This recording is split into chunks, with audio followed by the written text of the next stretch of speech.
So, a very good evening to all of you, and a very good evening to my online students as well. And welcome back to the workshop related to current affairs. I remember that last time we met on December 26th, and we had studied GST. We had compared the previous GST with the new GST regime.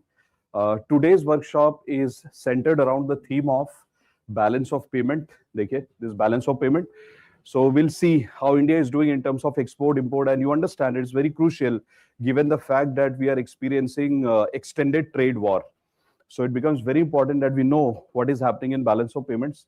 Then exchange rate. The reason that we have selected the exchange rate also as a theme is because IMF raised some questions against India that India is not following the exchange rate system which India says officially that we are doing. So officially, according to IMF, officially India is following something else, and India is saying something else. So there is a difference according to IMF.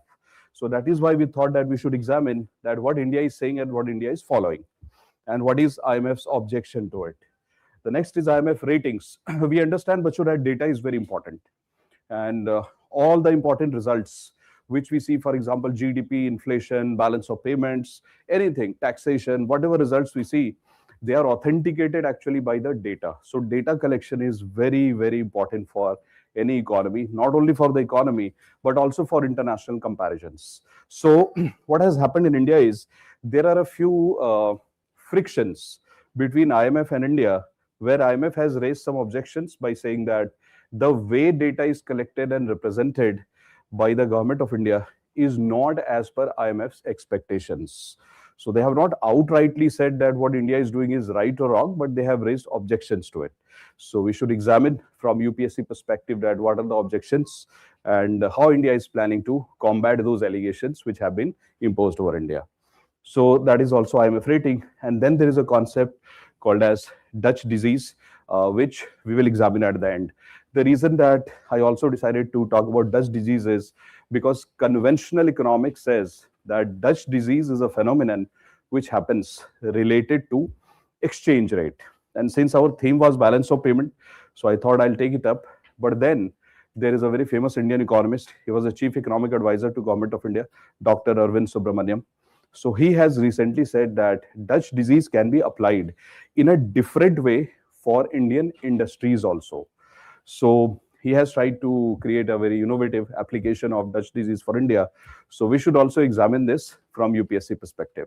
So guys, these are the themes that we are going to examine. I've given you a handout. If you check, you'll find one handout to my online and offline kids. Guys, please check the handout and just flip through the pages, please. See what is there. First page. So for example, you can see that there is some content written over it. The first few points already written, but then you can see that there are blank spaces. So for example, as you can see, the highlights are there. So for example, parameters evaluated by IMF. So this highlight is there. Similarly, current IMF ratings. So there are some points which are blank spaces. Again, you can see this is also a blank space. Here, the major points are there, but the details are not there. So again, there are blank spaces. And as we can proceed, we'll see a lot of things with various titles are mentioned here in this handout. Here, you see this, please. So there it talks about a timeline of exchange rate in India, and then some basic details which are not filled. Then there is a graph like this. Below the graph, you can see that we have mentioned findings, but the findings are not complete. Again, there is another graph, and below that also there is finding, which we have to write. So you can see so many graphs are there, and below that there is some space. This is also one of the graphs which talks about the rupee depreciation, which is going on these days in the market. So a lot of information is mentioned here, and then below that there is a blank space which we have to fill. And then there is MCQs. So can you see how many MCQs are there? Just go through it, please, once, just to have an idea. How many MCQs? Around 15. Around 15 MCQs are there. So this is our agenda for the day. This is what we have to do. Now, why do I call it as experience session? We call it as experience session. The reason being that you will get a precise idea and a live experience of how to tackle current affairs, precisely speaking for prelims. So I'm not going to do it for mains today. Today's session is dedicated to prelims. But at the end of the session, I'll tell you something very interesting, which will also give an idea to you, a little bit of idea about mains. But our focus in today's session is prelims. But wait for the end of the session to have a different view of prelims preparation as well. So experience session, because I thought why not take up some topics which are very crucial. They are technical in nature as well. If you don't tackle it well, it will become a headache. But if we tackle it in the right manner, then I think it will become a very smooth journey for us to handle these topics, connect them with static areas, and prepare it for the prelims exam. It's not very difficult. So we'll see in today's session how to convert these technically challenging looking topics into UPSC worthy kind of notes, as well as handle them well in the class.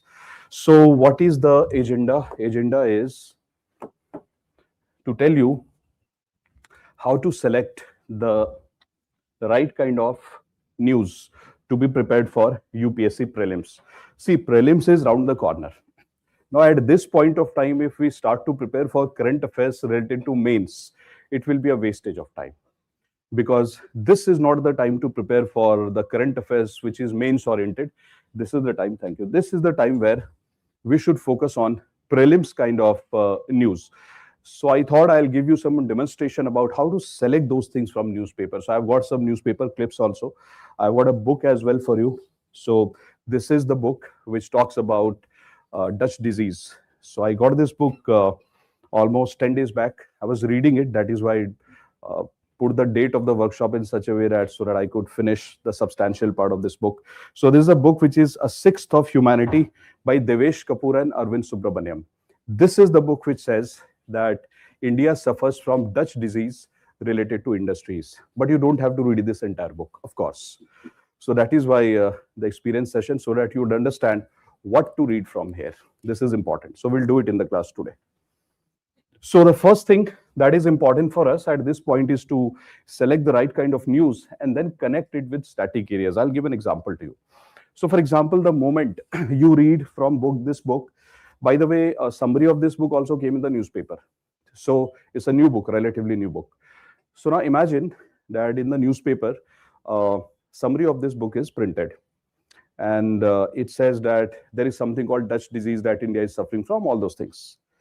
Now, as a UPSC student, what shall I do? What shall I do when I read this news? Shall I blindly start to read the article, etc.? No, I should not. I should take a pause. I should take a 5-second pause and try to recall that have I ever encountered this term anywhere in my static areas in my preparation? And you will see that if you prepare well for UPSC at least once also, if you go through the syllabus, you will see that the word Dutch disease is directly mentioned wherever you study balance of payment. Using balance of payment, you can easily identify that, okay, they are using the word Dutch disease. And if it's coming in the newspaper, immediately your mind should tell you it's connected to balance of payment. Before you read the article, that is the best way to prepare. So before you read the article, you should immediately open your class notes or any textbook or whatever content you are studying or preparing and quickly flip through it just to see what is Dutch disease. It will give you a perspective that before you read the article, you should have some background in the mind that, okay, this is what I'm going to study. So the moment you read one article in the newspaper, if you see the keywords, you see the highlight, the title of the article, it says Dutch disease in India. Immediately mind should go and say that, okay, let me check if I've seen this somewhere in static, and then you will be able to recall that, okay, it's balance of payment. If you are not able to recall, flip through your notes quickly and see, is it mentioned somewhere? If you can find it, just read it at one go in 5-10 minutes so that you have a background. The moment this background is done, then you should come and read the article. Then you should read that article and try to see from the article that what are the other concepts which are mentioned in the article related to Dutch disease. So in the newspaper article which I was reading, I could see that they directly connected it to India's manufacturing, which means the concept they are discussing is industries of India, manufacturing of India. So that is the one thing. Second is, whatever article you are reading from there, now is the time. See, if you were doing this 6 months back, it won't help. But now what I'm going to tell you will definitely help, because now it's almost like year end done and we are getting close to March or getting close to February, which is the budget time. Now, if you read an article and you see some data, fact and trend, you should note it down. The reason being that whatever data, trend, and fact is coming in the newspaper these days is exactly what you will see in the budget. Or maybe a very close version of that will be given in the budget, because we are almost reaching that time. And this is the time when the budget and the economic survey is finalized. So whatever data you see in the newspaper, this is not the time to ignore. This is the time actually to focus on those data and facts. So for example, data, fact, trend. This is the reason that in today's handout, you will see a lot of boxes. You will see some pictures, data, trend, etc. This is the reason, so that we can understand how to utilize them for exam. Once you have read the article, so what is the first thing you read? You saw the title of the article, maybe 2 lines, and then you try to see that what is the concept they are talking about, where in the static area is it connected to, we identify it, and then we come and read the article and try to find out which are the fact, data, trend, and concept which is mentioned in the article. Don't go too deep into the article, just give one reading to it, underline the keywords, etc. Why? Because this is for prelims. Had it been for mains, the approach would have been completely different. So we'll just read the article, underline the keywords, etc., and then we'll note it down somewhere. Okay, these are the things that I have seen. And now comes the most important part. What questions can be asked from that article? What questions can be framed using those keywords? This we have to understand. So when you see this in totality, you will see that it looks very fragmented. But how to do it? Because we are not trained in economics. We are not trained in science and technology. Maybe I don't have a background in science. How will I do it? Or maybe I don't have a background in environment. How will I do? Because everything will look important to me. There comes the role of structure. So I'll show some things to you. Example. So see. Let's read this news. What is it saying? So for example, as you can see, it says IMF gives India a C on its GDP and other national accounts data, the second lowest grade. If I do, I'll immediately say first keyword is IMF, second is rating C, third is GDP, fourth is national accounts data, and then second lowest grade. These are the keywords. The moment I read this, immediately I'll go back to my GDP topic, and I will try to look at, for example, NCRT or class notes, whatever. I'll see the chapter called as National Income Accounts. And there I would try to find out which data is this article talking about. And then I'll see that, okay, there is this calculation called as GDP is equal to C plus I plus G plus NX. And there are so many other things. For example, gross value added is equal to value of output minus value of input. There are so many things. Similarly, there is another method of measuring your national income, which is wages, salaries, interest, profit, blah, blah, all those things. Income method. So the moment I see the national income accounts, I'll see, okay, there are 3 methods of measurement of GDP or national income. And all the 3 methods have data, which means this article is talking about that chapter. So I'll immediately revise. I'll immediately revise those topics, and I will say that once revision is done, then my mind will automatically tell me the moment I read this, okay, they are talking about national accounts data, which means which data are they talking about? All this data. They're talking about everything. It looks like a normal piece of data. It is not. The reason being that this set of data captures entire economy. So anybody who sees this data will know the health of the economy. It's a big news. And how do I know it's a big news? Not with the headline, but with the keywords. This is the first thing that we do for prelims, that when we read the headline or we read these kind of things, 2-3 lines of the news, then we try to see that what is the soul that they are trying to capture. So here the soul is GDP and national income accounts. Then comes IMF. So the question that I will ask to myself is, why IMF is trying to ask these questions? What has IMF to do with this? There are so many international organizations. Why IMF?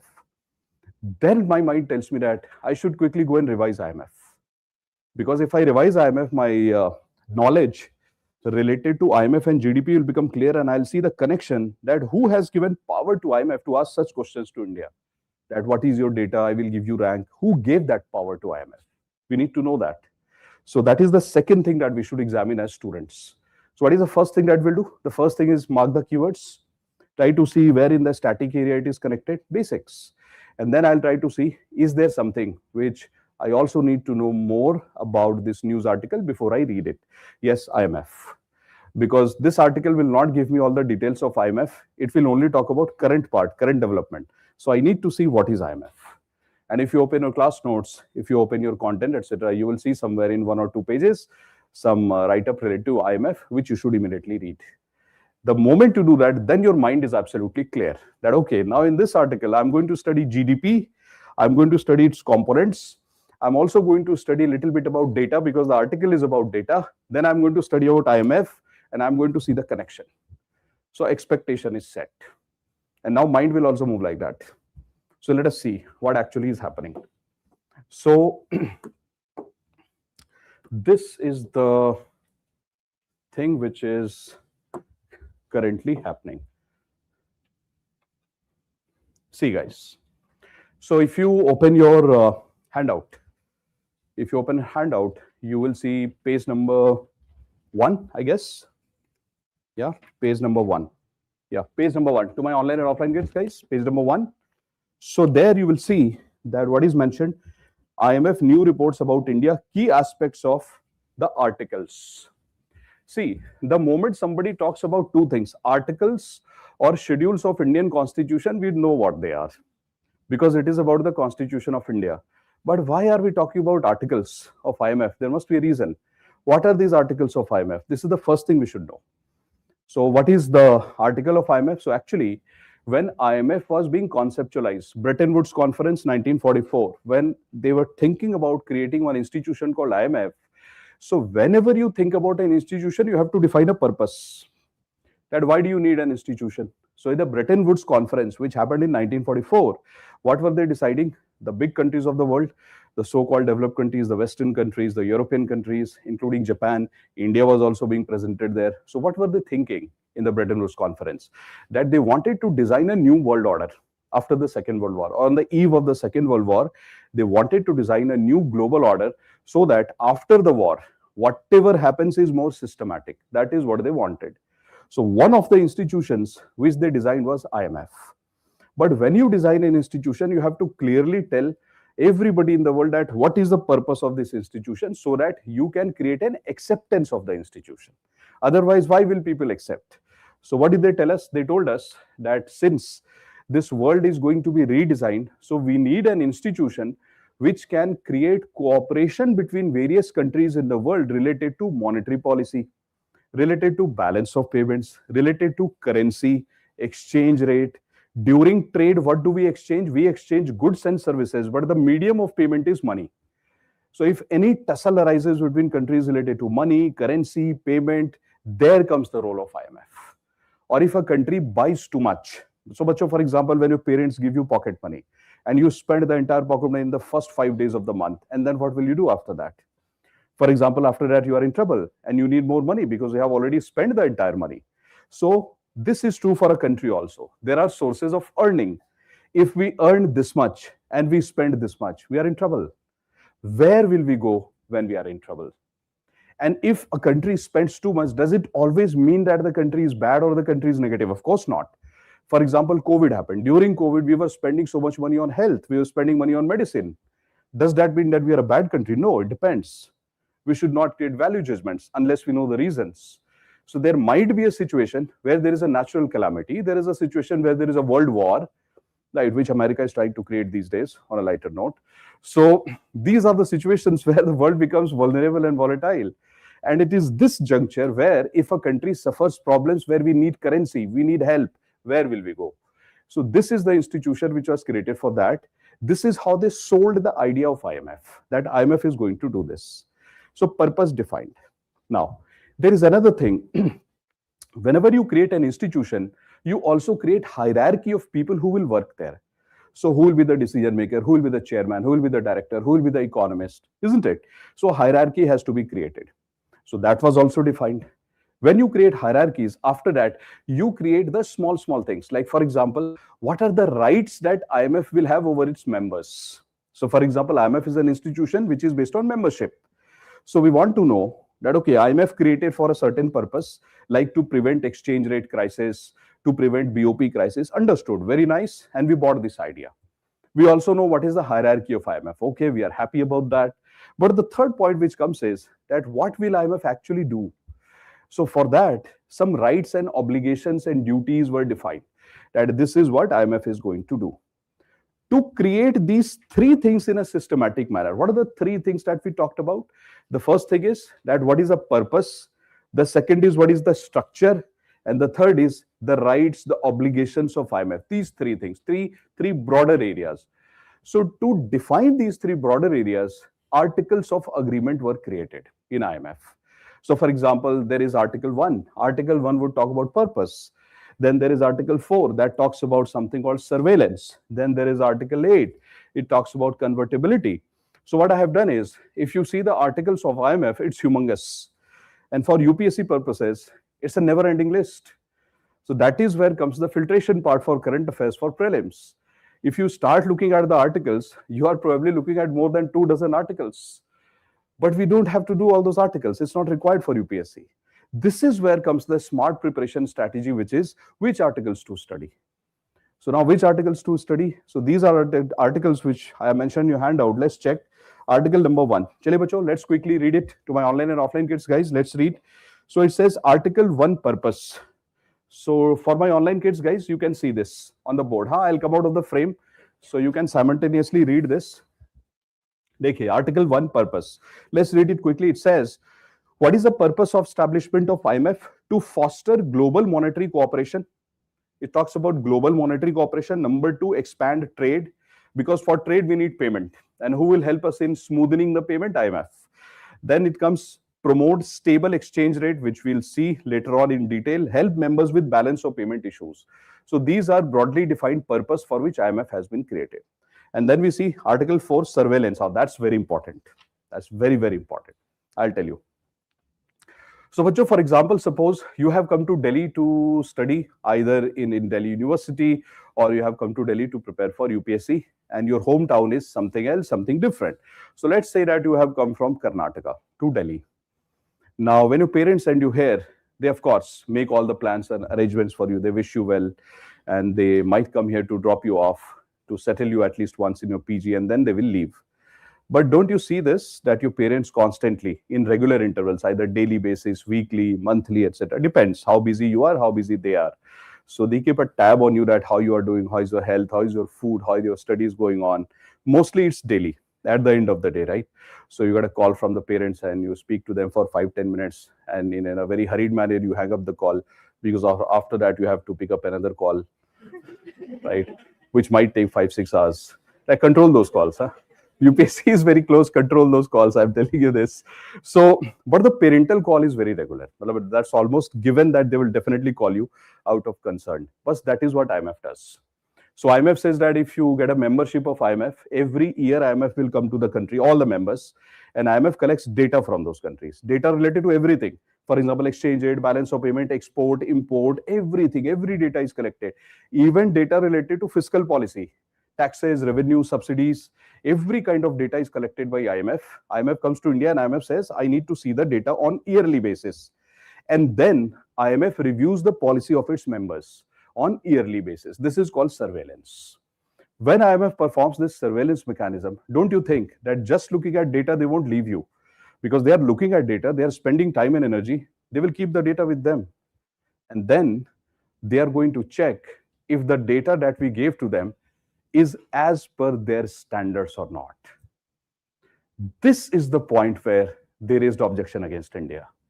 So they took the data from India and they said, well done, India, data is good, looks very nice. Your GDP is very good, inflation is under control, balance of payment also looks healthy, you are improving. Everything is looking so good. But why? We said, can't everything look so good, right? They said, yeah, but you look too good. That is a problem.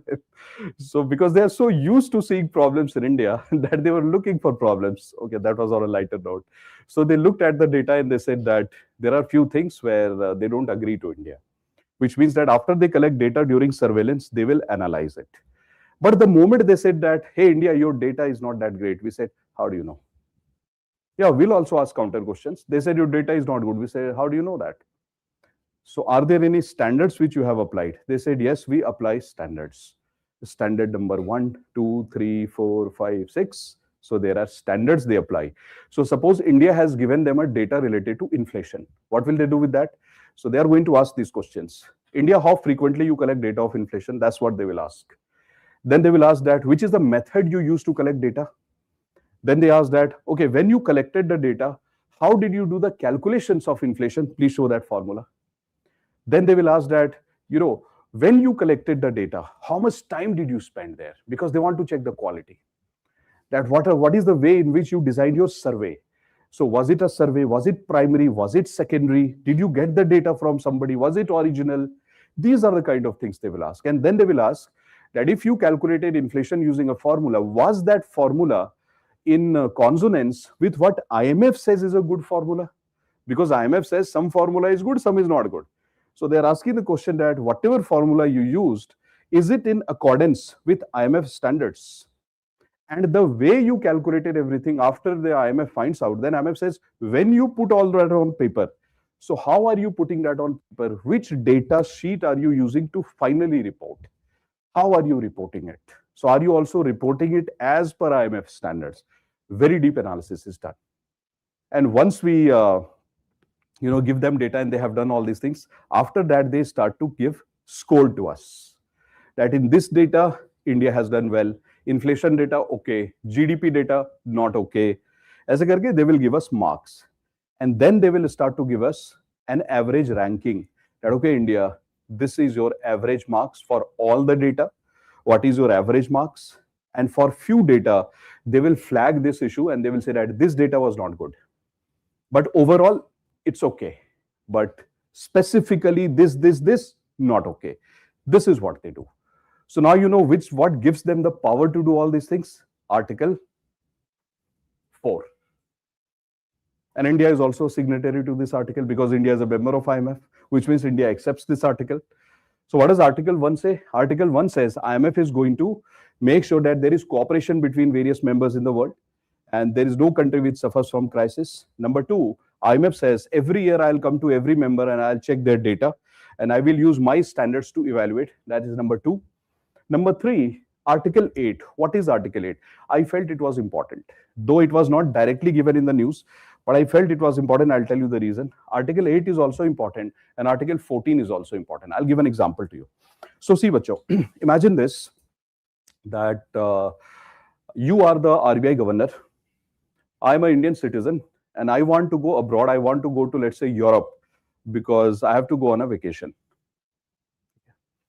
Now I come to you. I come to the banking system of India and banking system works under the supervision of RBI. So I go to SDFC Bank, SBI Bank, and what I tell them is, I show them this Indian currency. You are a banker or you are RBI. I show you the currency and tell you, please convert this currency into dollars because I have to, or euro because I have to go to Europe. So can you please convert it into euro? Now, since RBI, Government of India, they have signed IMF agreement and we are a member of IMF, we have to. This is called as current account convertibility. So for day-to-day purpose, for general purposes, if I want to convert rupee into dollar, rupee into euro, etc., then because we are a member of IMF and India follows full current account convertibility. From 1993 onwards, India is following full current account convertibility. So we will convert our rupee into euro and dollar. Now imagine that there is somebody in US. That US citizen wants to come to India on a vacation. So now US citizen has requested the Indian bank to convert dollar into rupee because they want to come here. And now imagine that the RBI and the Indian banking system have together decided not to do that. And they tell that US, because you are troubling us so much, so we are not going to convert your dollar into rupee. Can we do that? Not allowed. We can't. This is in violation of IMF rules. It can't be one-way traffic.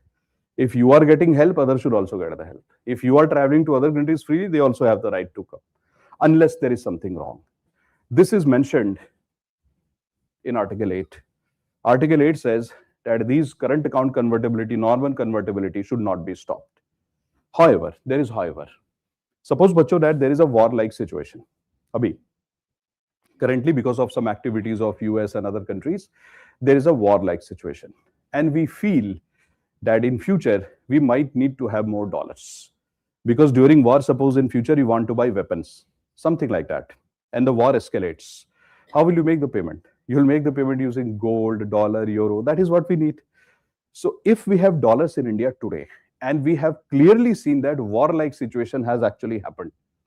And countries have already started to fight. India is not fighting, but India knows that the war can come to our border anytime. Though we are not creating it, perpetuating, but it can. So now suppose that somebody in India, which is me, I come to you and tell you, you are banking system of India, RBI of India, that, hey, RBI, please convert my rupee into dollar. I want to go to some country for vacation. Will you do that? No, you will not. And if you don't do it, can I complain to IMF that my central bank, my government is not converting my rupee into dollar? I want to go on vacation. Vacation during war. Right? Yes, I can. There is no problem. But my country also has the right to protect its own interest, national interest. This provision is mentioned in Article 14. Article 14 says that if such situation arises where a country is in trouble, etc., so what they can do is they can temporarily put restrictions on current account convertibility. It is possible.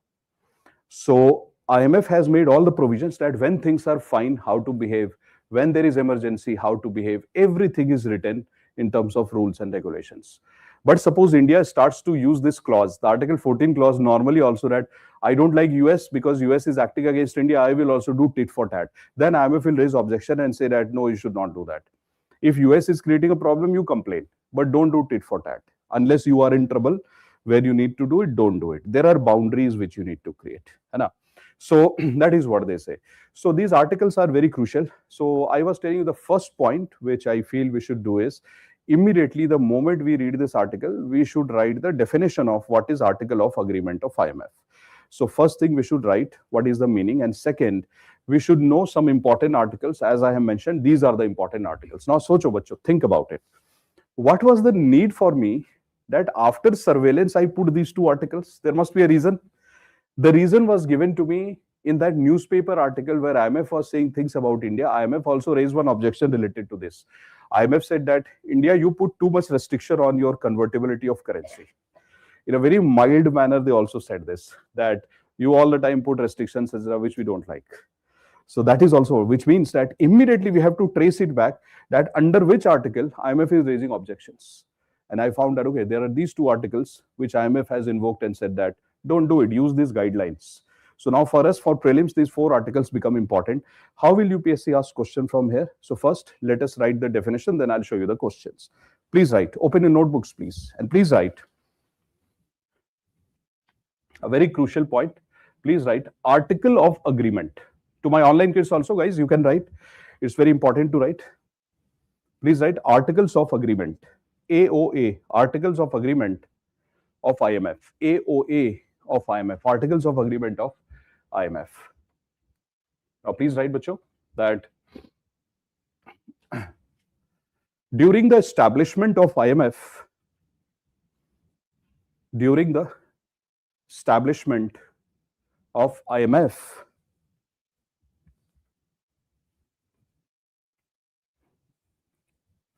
the members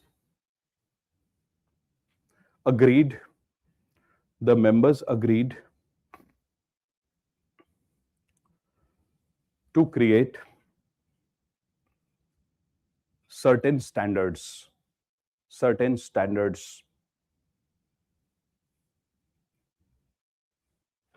which would apply in the day-to-day function of IMF.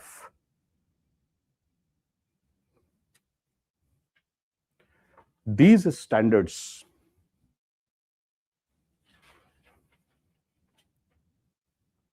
would provide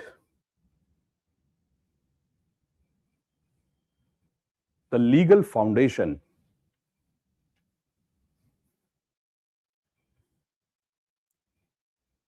of IMF related to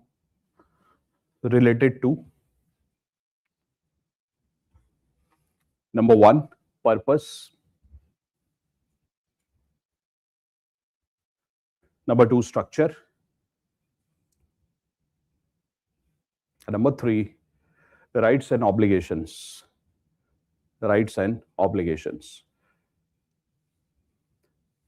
Change the paragraph, please, and then write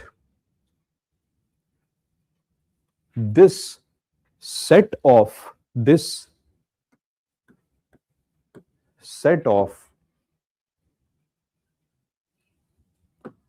principles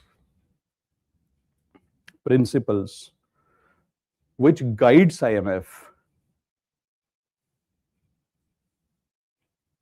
is called as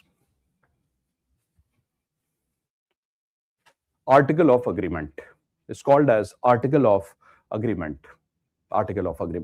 So bacho, this is the basic thing which is called as the article of agreement. Now you can see in your handout it's already given, so we should look at the key aspects of the article. As I showed you that these are the articles which we have to prepare for UPSC, but it's very important. This is the difference between prelims and mains. In mains you cannot do a question immediately after doing a small theory. It is not possible. In mains, if you are preparing current affairs for mains, and for that matter you are preparing static areas for mains, unless you cover a substantial area, you cannot do questions, because the question will look very shallow and it will not come in the exam. It won't serve any purpose. But in prelims, if you are doing even a small thing, even one line, it can be converted into prelims MCQs. So chalo karke dekhte hain. Let us see what question can come from here in UPSC. So if you come to page number 7. Page number 7, guys. If you come to page number 7,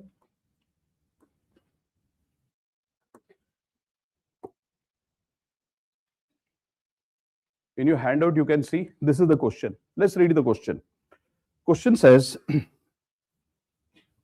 which of the following best describes the purpose for which IMF was established? Okay, and now let's read. It says, to foster global monetary cooperation. Yes or no, guys? Of course, yes. And as I told you that this is the only organization in the world with so much of membership which actually tries to create cooperation between countries related to money and currency. So it's very important. So here the word monetary cooperation is mentioned. We will say that yes, it is correct. Second is to stabilize exchange rate. Exchange rate means the rate at which one currency is exchanged with another. And there needs to be a system which should guide this. So who guides this? IMF. So it is correct. And now you know that under which article is it correct, bacho? Please answer. Article 1. The article which talks about purpose. Article 1. So now we know that under article of agreement, article 1 talks about these things. Okay, nice. The next one says to help the members with BOP crisis. Again, which article? Article 1, which means article 1 is crucial. So the answer is all three. Ab dekho, what is the other question that UPSC can ask you? The other question can be match the following. But should we wait for UPSC to give us the options to match the following? No, we should memorize all those articles which are important for us. So as you can see that we have mentioned on the left side, article 1, 4, 8 and article 14. So immediately what you need to do is, you have those articles in the first page of your handout. Take 5 seconds, guys, online and offline. Immediately write it there in the summarized form in your own language. So what will you write in the first article first? What does article first talk about? Purpose. Just write the word purpose and you will be right. It's a good way to memorize the keywords. So in front of article 1, what will you write? What will you write here? You should just simply write purpose and you will be right. What will you write in front of article 4? Surveillance. That's correct. Absolutely perfect. What will you write in front of article 8? Convertibility. And what will you write in front of article 14? Which means the exceptions to convertibility, the transitional part. So these are the keywords which we should memorize from UPSC perspective. So bacho, don't be under this dilemma that do I need to memorize also a few things for UPSC exam, or for that matter any competitive exam. 100% yes, we have to memorize. Remember when we were in school, we used to memorize a periodic table.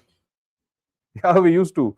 And if somebody comes and gives us the gyan that no, there is nothing called as periodic table, no need to memorize this, seriously. I mean, you have to memorize the atomic number and the atomic mass, right? It is important. Yeah, with practice, it becomes natural to you. But initially, we have to memorize. So similarly, here, we have to memorize. Because we are not going to practice it every day. So at least once we should keep it in the mind, then later on we can revise and we can manage with that. So now let's come back. So let's see the third one. Question number 3. Okay, now it talks specifically about Article 4. So what is it saying? Let's see if we can answer. It says, under Article 4, which of the parameters are evaluated by IMF to assess the country's specific data? Okay, so we cannot answer this. The reason being that it says under Article 4. So we should know what is there under Article 4. Unless we know what is there under Article 4, we cannot answer. So we are not going to do blinders here. We are going to study Article 4. And there comes the role of current affairs. So if you read that newspaper article, they have actually clearly mentioned what is there in Article 4. It is mentioned there. And if it is not mentioned, we'll Google and we'll find out. So let me tell you what is mentioned in Article 4. And then we'll come back to this and we'll try to answer these questions. So see, bacho. Now, this. So if you open your handout, in your handout, page number 1, what did I tell you? That under surveillance, what happens? What is the frequency of IMF coming to countries and trying to ask them about data? Every month, every day, every week, or yearly? Yeah, surveillance is yearly, which is every year IMF will come and IMF will say, please show the data. Okay, I'll show you the data. Then what will IMF do? IMF will examine the data on some parameters, that how good is the data? What are the parameters? So, dekhiye bacho, there are, on page number 1, you can see parameters evaluated by IMF, 6 parameters. I have left it blank. Which are the 6 parameters? That you will have to write in the class. So, let us write. So, the first parameter is quality of data.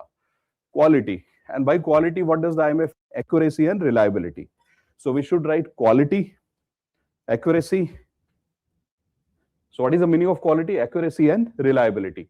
That is quality. So, IMF says, India, I want to see that can I rely upon you? So, I will check. So, IMF checks the data further. IMF says, I want to test if I can rely upon you. So, that is called as quality, checking the quality. Number 2, timeliness. IMF says that I come to you every year. But suppose you release the data once in 2 years. What is my purpose of coming then? So, IMF says, please, frequency is very important. Please maintain the discipline. So, if IMF comes to India, IMF says, I need the data. Don't say that there is a delay of 1 month, etc., because I can't wait. So, timeliness, which is quick release of data. Second. Third is methodology. So, IMF says that the method that you use, it should be globally acceptable. Don't create a method which only suits you, because tomorrow we will compare you. This world is integrated. It's a globalized world. You cannot act in isolation. So, methodology should be globally acceptable. Sectoral coverage. So, IMF says, for example, in India, we say that agriculture, industry, services, these 3 are the important sectors for India. So, suppose IMF comes to India and India starts to give data only related to agriculture. And IMF is saying that, where is industry and service? So, India starts to say that we are yet to collect the data. That's bad, because you have not done the full sectoral coverage. So, the picture that IMF will get is very distorted picture.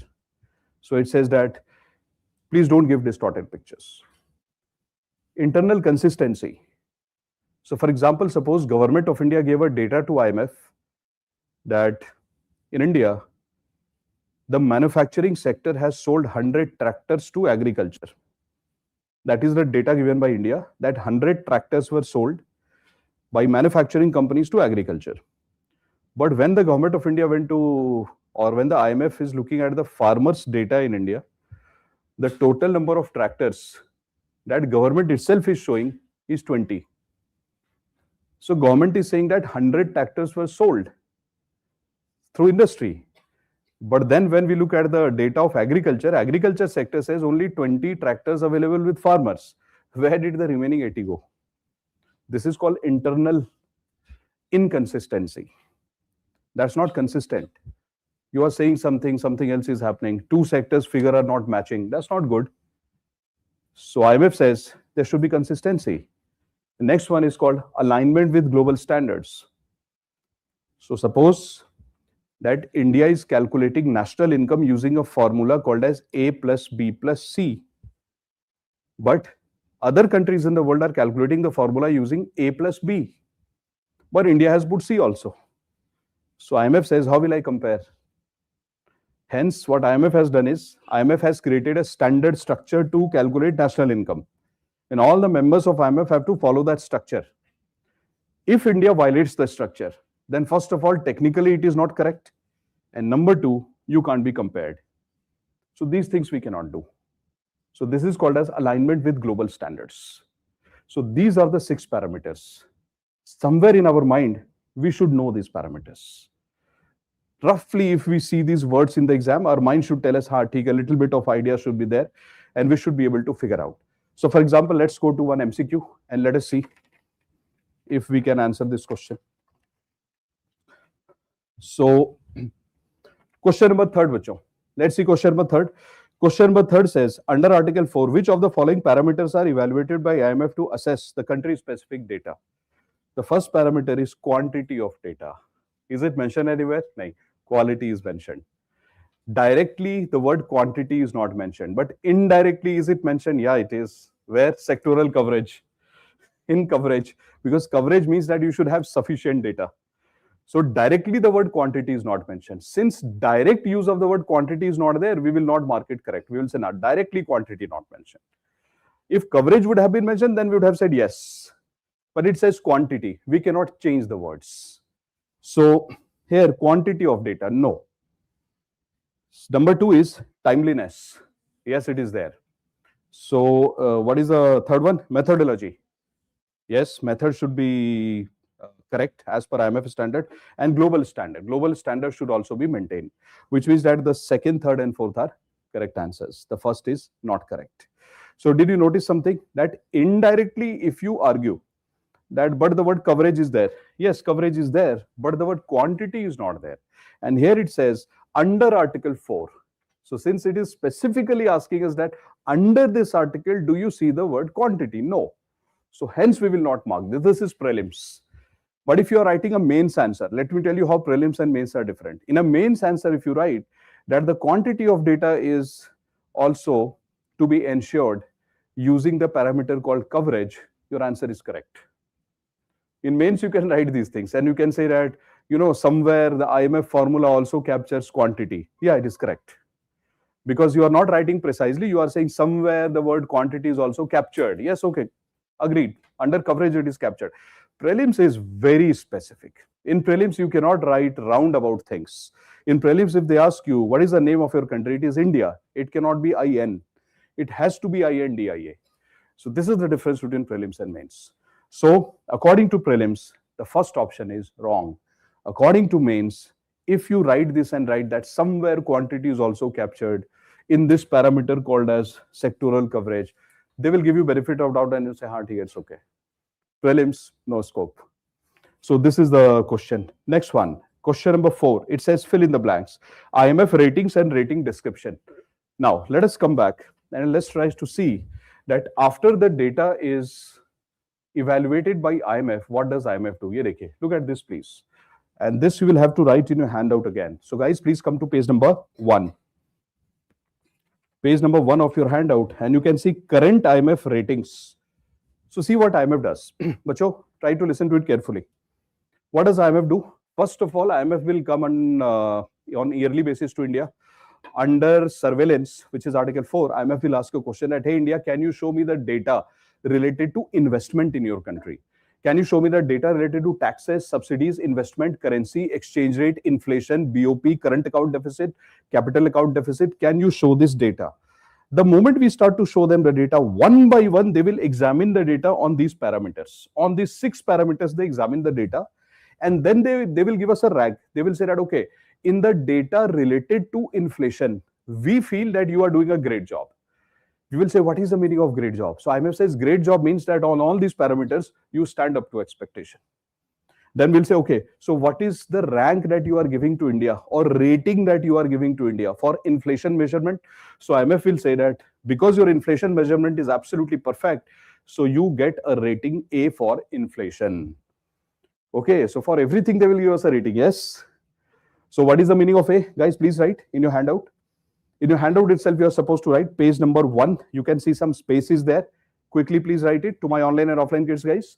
A means data fully sufficient or adequate for surveillance. So here the keyword is adequate. So in your handout, you can see page number 1, current IMF ratings. Number A, it says data fully adequate for surveillance. And which word should you underline? The word adequate. Now the rating B. What is the meaning of rating B? The rating B means data broadly adequate with some shortcomings. So for example, IMF says that India should release monthly data of inflation according to IMF standard. But suppose India releases 4 monthly data. After four months, India releases. But IMF says, "Bhai, you release monthly, but India releases after 4 months." Then IMF will say that, "Hey, see, India, you are good. I don't doubt your data. It says good, but there is a problem that some shortcomings are there. Like you should release monthly, but you are releasing 4 monthly. So which means you are not doing anything wrong, nothing bad as such. But it's not good because it is hampering. It is hampering the standards of IMF. So you're not a criminal, but you're not following the rules. This is your data broadly adequate with some shortcomings. And these shortcomings are not life-threatening. But rating C. Rating C says data has shortcomings that somewhat hampers the surveillance. So now what happens is IMF comes to India and IMF says that, "Hello, India, how many people are working in your economy?" So India says 70 crore. IMF says, "How do you know that?" Because when you add the income of 70 crore people, you will get national income. So IMF says, "How do you know that?" India says, "We found it last year." They said, "And how did you find that?" So India said, "We went to all the registered companies of India and we asked how many people are working." IMF say, "Yeah, but in your country, there are more than 7 crore unregistered companies also. Did you go to them?" India says, "Yeah, sometimes we go, sometimes we don't." They said, "And how did you know then how many people are working?" So we said, we went there last year, so last to last year. So whatever was the figure for last to last year, we copied it. Wow. That's a problem. That's a problem. So you're not lying, but your method is questionable, right? So now IMF says that you are supposed to collect recent data and you are using 2-year-old data. So I don't know what you are doing because this calculation will create errors. That is why you will get rank C. So they're not saying that India, you are lying outrightly. They are saying your methods are not right. So your result will also be not right. So when methods and results, they are not very correct, but the country is not outrightly lying or manipulating. But IMF says that it's not very correct. There is a huge scope of improvement. So then IMF gives you a rank C and IMF says, "Improve, please." But IMF will give you a rating of D when IMF feels that data has serious shortcomings that significantly hamper surveillance. So IMF comes to India. India has never conducted a survey related to inflation, and India says inflation 6%. IMF says how? India says because we got a dream. We are a tropical country, we dream so much. Right? So IMF will say, "I'm sorry, what are you doing as a country? I don't know." Because this type of reporting of data is not useful for anyone. In fact, it's dangerous. So this is that rating, which is rating D, which means that calculations are also questionable, data is also questionable. So what are the keywords that you will memorize with all these ratings? The first is rating A means data is adequate. Rating B means broadly adequate. Majorly you are okay. Rating C means shortcomings. And rating D means serious shortcomings. So now let us see what has been written. So have you written all these things in handout page number 1? Yes. So you would have definitely written it. And now we have to see the timeline. So let's come to timeline. That what is India's timeline in terms of rating? What rating did they give to us? 2016, check India's timeline. 2016. They called Indian data overall data of India related to everything as adequate, which is good. So 2016, we were good. So that is the first. So please write in front of 2016 adequate. 2017 to 23. What did they do to us? They called it broadly adequate, but the ratings are down. This we have to understand.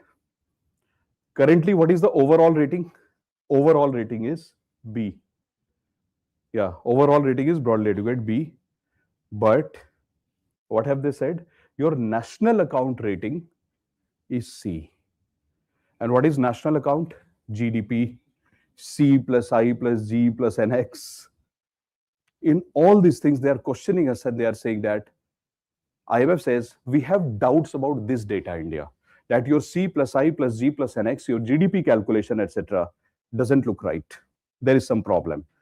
But other than GDP, also, bacho, there are so many things. For example, inflation is there, balance of payment is there, etc. They say that is okay. But I really don't like your national income account data, which means that they have doubts over our C plus G plus I plus NX, plus a couple of more things. So did you understand the difference what they are saying? They are saying your inflation is okay. Your balance of payment data is okay. It is looks okay. But the way you are doing your calculation of national income accounts, GNP, GDP, NNP, NDP, they are saying that we have doubts there. That how are you doing the calculations? We have serious questions over that. So overall, we are okay. But in some specific things, they are saying you are not okay. That is what we should examine, that why they are saying that. But now we know the reason. So reason is they are saying that GDP wala part is not fine. So did you write the timeline? 2025. In 25, we'll write two things. What will we write? The first thing that we'll write is overall B, but in GDP figure, rating is C. So recently, what has India said? Our GDP growth of rate of growth of GDP is very high, around 8%, etc. IMF says, I don't know. Right? That is what they are saying. So let's come back and let us see what is the issue of IMF with India. Let's go to MCQ first. Let us see what MCQ can be asked from here. So, bacho, you can see on page number 7, you have got some MCQs. So, IMF ratings and rating description. What will you write in the rating description to reduce your burden of memorization so that you don't have to take a lot of stress? What are the words that you will write? The first word for rating A, adequate. So, please write it. Quickly fill it, please. This is how you should practice immediately.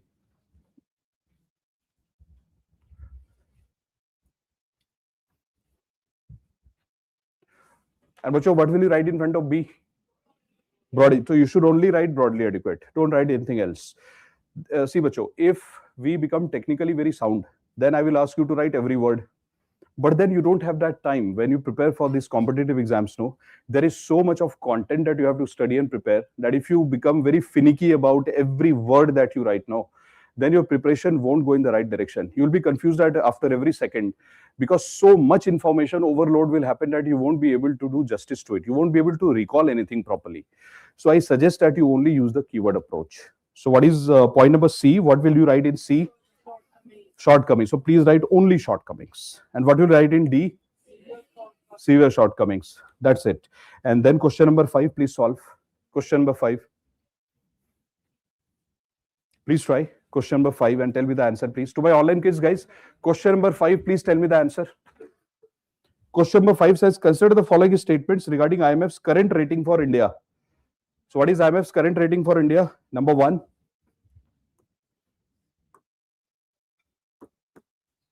See, this is the question for the online kids. Question number 5.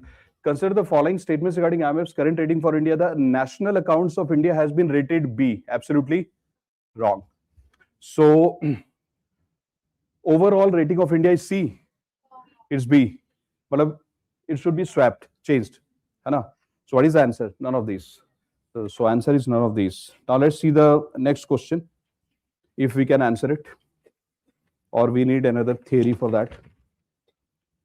Which of the following factors might be the reason for inefficient data and calculations related to national income account aggregates? We cannot answer this question unless we have done an analysis.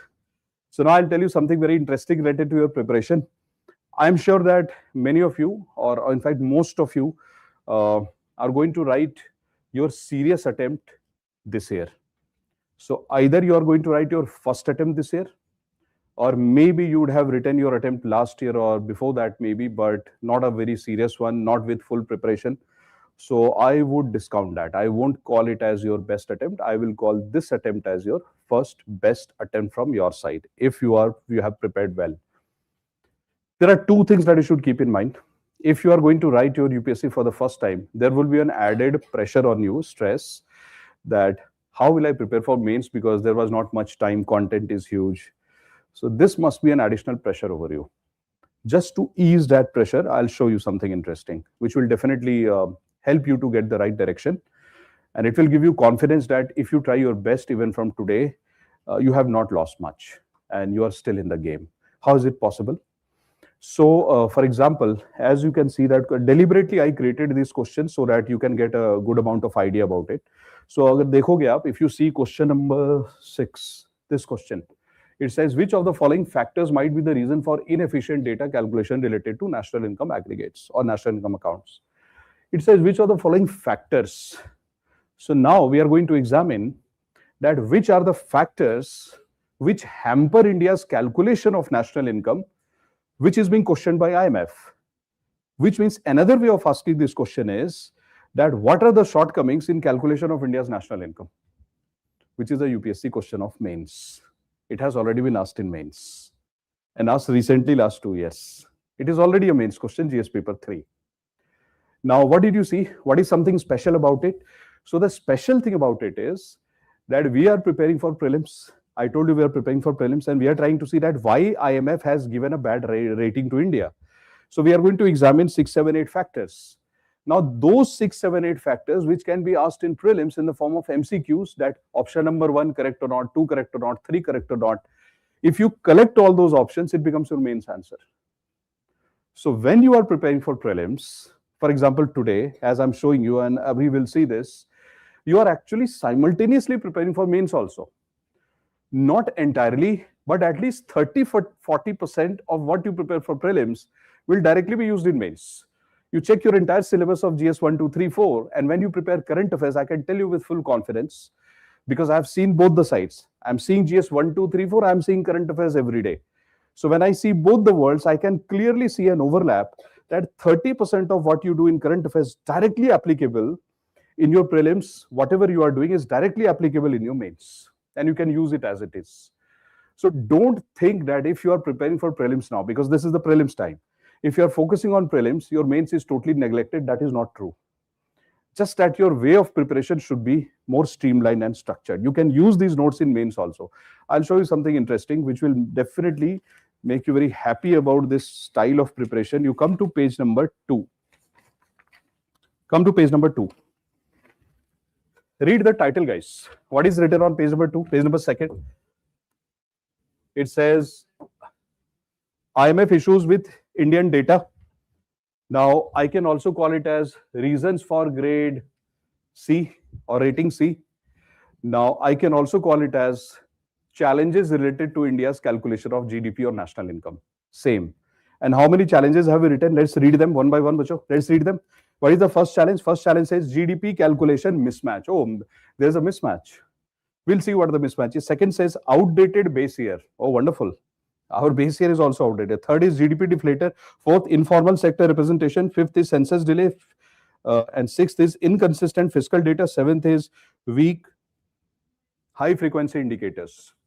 And there could be eighth also, which we could write that the economic changes, for example, the new sectors of economy like digital economy, etc., not sufficiently captured. And old sectors which have become redundant, they have not been removed, which means economic realities are not very updated in Indian data. So which means that these are the 7 points. Now see the beauty of these 7 points. If you prepare these 7 points, you are ready for prelims. And if you prepare these 7 points, you are ready for mains also, because this is a mains answer. Now, how can you prepare for prelims without doing this? You have to do it. And if you do it, you are ready for mains also. So the very fact that if you give structure to your preparation, no, in current affairs, especially in current affairs, it is applicable for current. In current affairs preparation, even now, if you prepare like this, guaranteed that when main comes, you will feel that 30 to 40% burden is gone. So guys, have the confidence, first of all, that whatever you are preparing now, directly it will be used in mains. And don't ever say this, that I am preparing for prelims, God knows what will happen in mains. God knows something good will happen. Why? Because this 30-40% of this will be used in mains also. Okay, is it okay? Wonderful. So now let's come and see what are the issues that IMF has with India. So I'm going to show you one data. Ye dekhiye. See this data. I have taken arbitrary calculation. So for example, there are 2 companies which I have taken, company 1, company 2. As I randomly, we have taken 2 companies. So we can do it for 3 companies also, but we'll do it for 2 because 2 will give us the result. So in company 1, suppose that there is one individual which is working, whose name is individual A, who is working in company 1. and that individual A is getting a salary of 200 rupees. So what is Mr. A getting? Salary of 200. And what is Mr. B getting in company 2? 300 rupees. There are only two companies in India. We are assuming there are only two companies in entire India. And in one company, one individual is working. His name is Mr. A. In company 2, Mr. B is working. What is the salary A is getting? 200. What is the salary B is getting? 300. So if I have to find out what is the national income, I just need to add the income of these two individuals, because these are the only two individuals who are there in India, suppose. So Mr. A and Mr. B, let's add their income. A and B together is called national income. Similarly, if we want to do this for entire India, suppose in India 60 crore people are working currently. So we will add the income of all the 60 crore people, it will become national income. But we don't need to do it. To learn the concept, we can do it with 2 only. So what is the national income according to this formula? 2 plus 300, 500. Using which method? Income method. Now, what will these people do? In our example, let us assume that these two people, Mr. A and B, whatever income they earn, we are assuming that they are spending the money. Okay, they are spending, they are buying different things. So A will buy the goods produced by B, B will buy the goods produced by A. So how much money will A spend? 200. How much money will B spend? 300. Whatever is my income, I can spend that only. So now let us calculate how much they have spent together. 500. So if I want to find out that how much money has exchanged hands in India in the market, 500. Whenever you spend money, somebody earns it. So one way of measuring national income is that if you don't have data related to income, find out how much people have spent, because my expenditure is somebody's income. So if we find out how much people are spending, add it. That is also one of the proxy for national income. So using that formula is also 500. It looks very consistent. And howsoever you touch your nose, either you do it like this or do it like this, nose will be here itself. So which means that if you want to find out national income, either you add the income or you add the expenditure. Figure should be similar or same. In India's case, what happens is there are many companies in India which are not registered, right? Unorganized sector, informal sector. We precisely don't have a figure for them that what are they producing, how much salary are they giving, and if they are saying that we are giving a salary of 200, but are they actually giving a salary of 200? Like there is a fight which is happening these days of gig workers, Zomato, Swiggy, etc., etc. So there are many occasions where these riders are saying that we are told we will give you 500 and they are giving us 300. And the company is showing that they have given 500 salary to the gig workers, which means everybody is putting an allegation that there are many companies in India who are not registered. They tell to people that we are giving 500, they give 200, they give 100, they don't even give salary. We really don't know what they are doing, which means if we try to find India's national income using income method, if this data is not given correctly to us or some error is there in this data, this and this will not match. And ideally they should match. Even if there is some calculation error, the calculation error should not be too high. For example, if somebody is hiding, koi baat nahi, it should be 490, it should be 500. But it should not happen that this whole thing is zero and then we get to know that only 300 is the income earned by Indians. Whereas when you go to market, you see people spending 500. How is it possible that somebody is earning 300 and spending 500? That means somewhere data mismatch is there. So now, what do we see? This is the first reason that GDP calculation mismatch.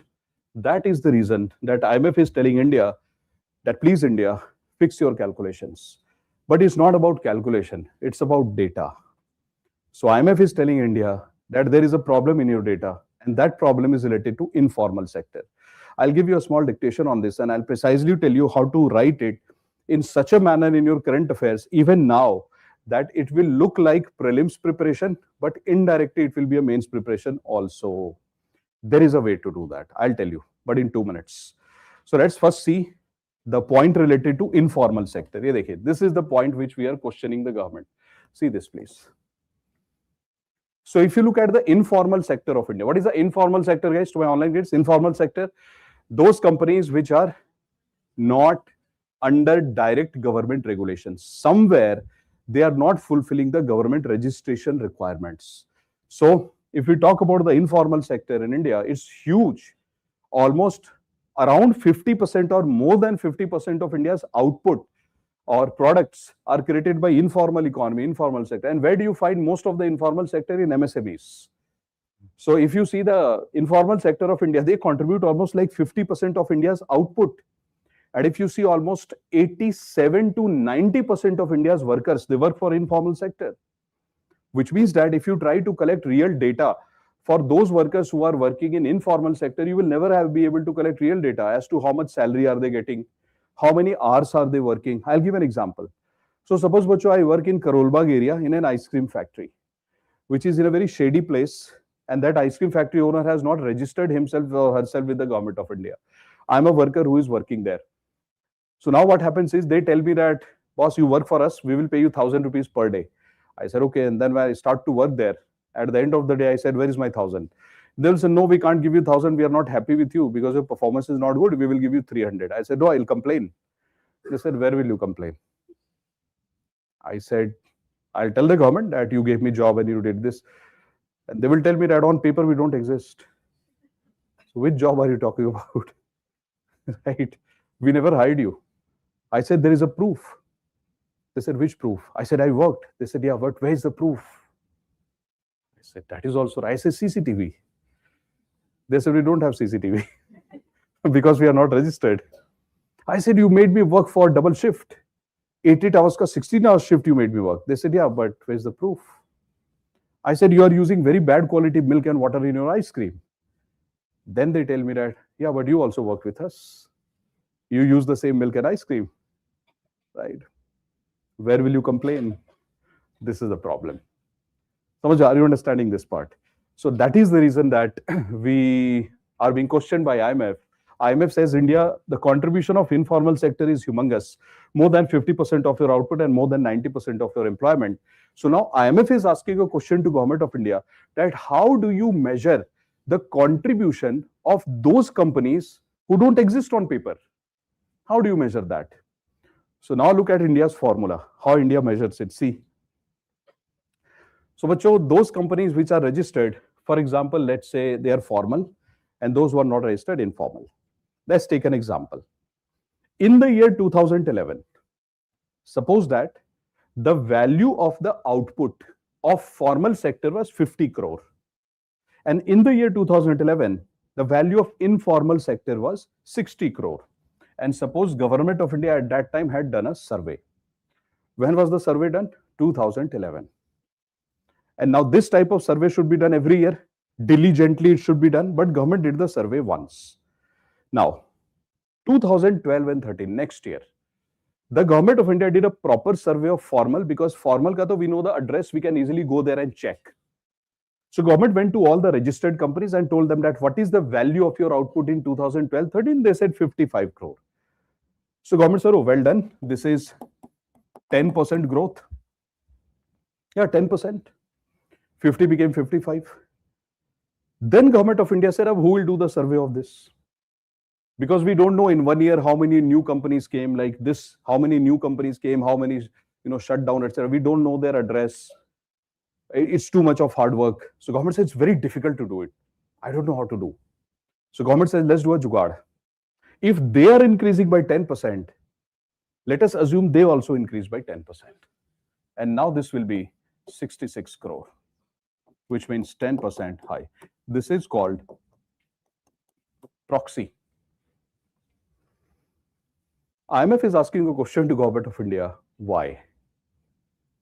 So Government of India says because it's so difficult to find their address. So IMF says that how are you using it? Maybe you are using too much. Maybe they didn't increase by 10%. Maybe they increased by 2, or maybe they increased by 20. How do you know? It's biased. What is IMF telling India? IMF is telling India, please create a new system of surveillance so that you can find out where exactly is your informal sector. Go to their offices, go to their factories, identify who are these people, make them registered, and then try to find out the real growth. Because it's been too long. Since almost like 4 or 5 decades, you are doing the same formula. We should improve. As the country progresses, we should go towards more realistic coverage of data. It should not be unrealistic. That is what IMF says. So IMF says, if a country which is almost like very low income country compared to India, very low income, let's say Somalia. If Somalia does it, it looks nice.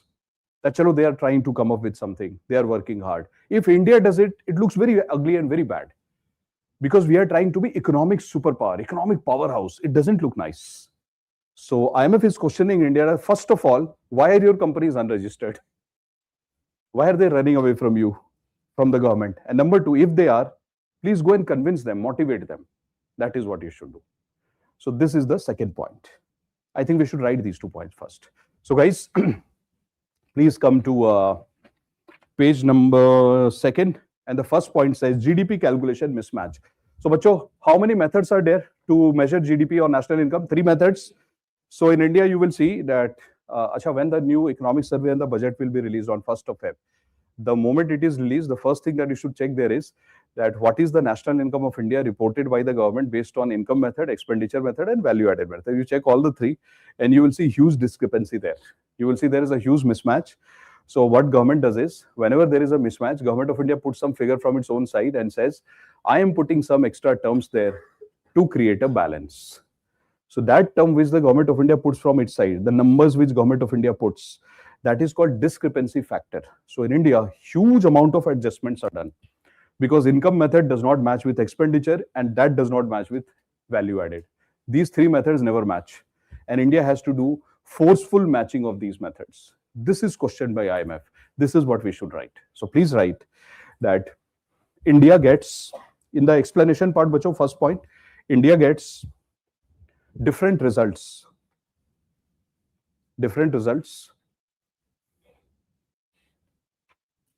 in GDP calculation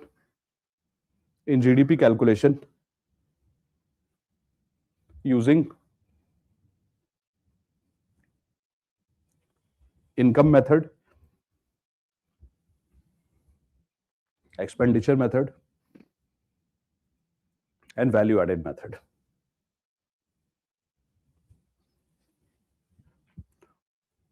Right now, bacho, we come to point number 4. Directly come to point number 4 because they are connected points. So please write in point number 4 that more than 50% output, and close to 90% employment,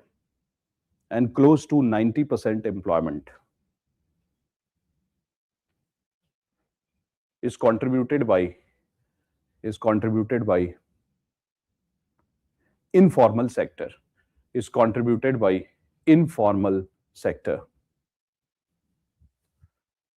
However, their actual contribution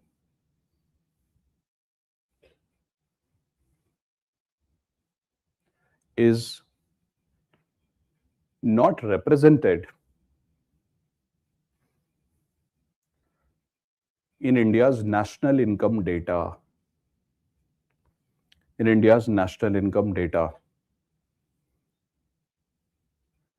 Due to the use of proxy method.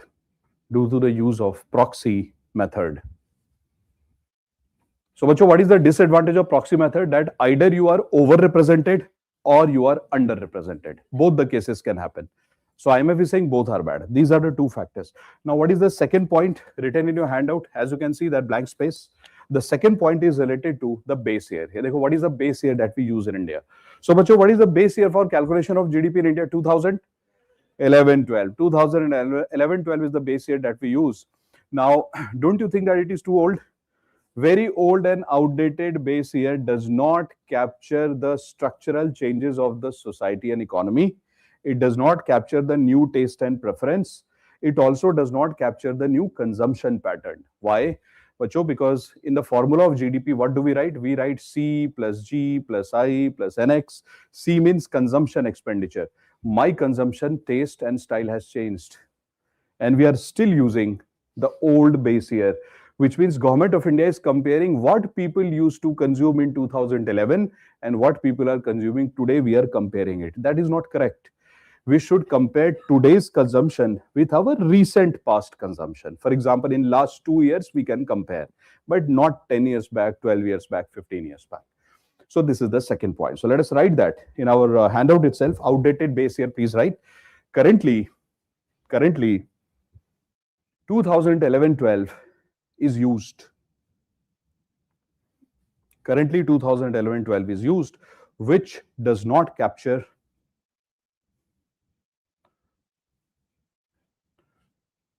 the structural changes, which does not capture the structural changes as well as consumption pattern.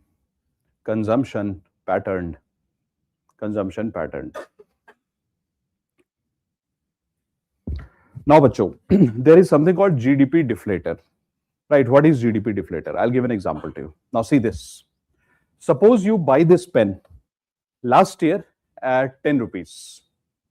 Same pen this year is suppose 15 rupees, right?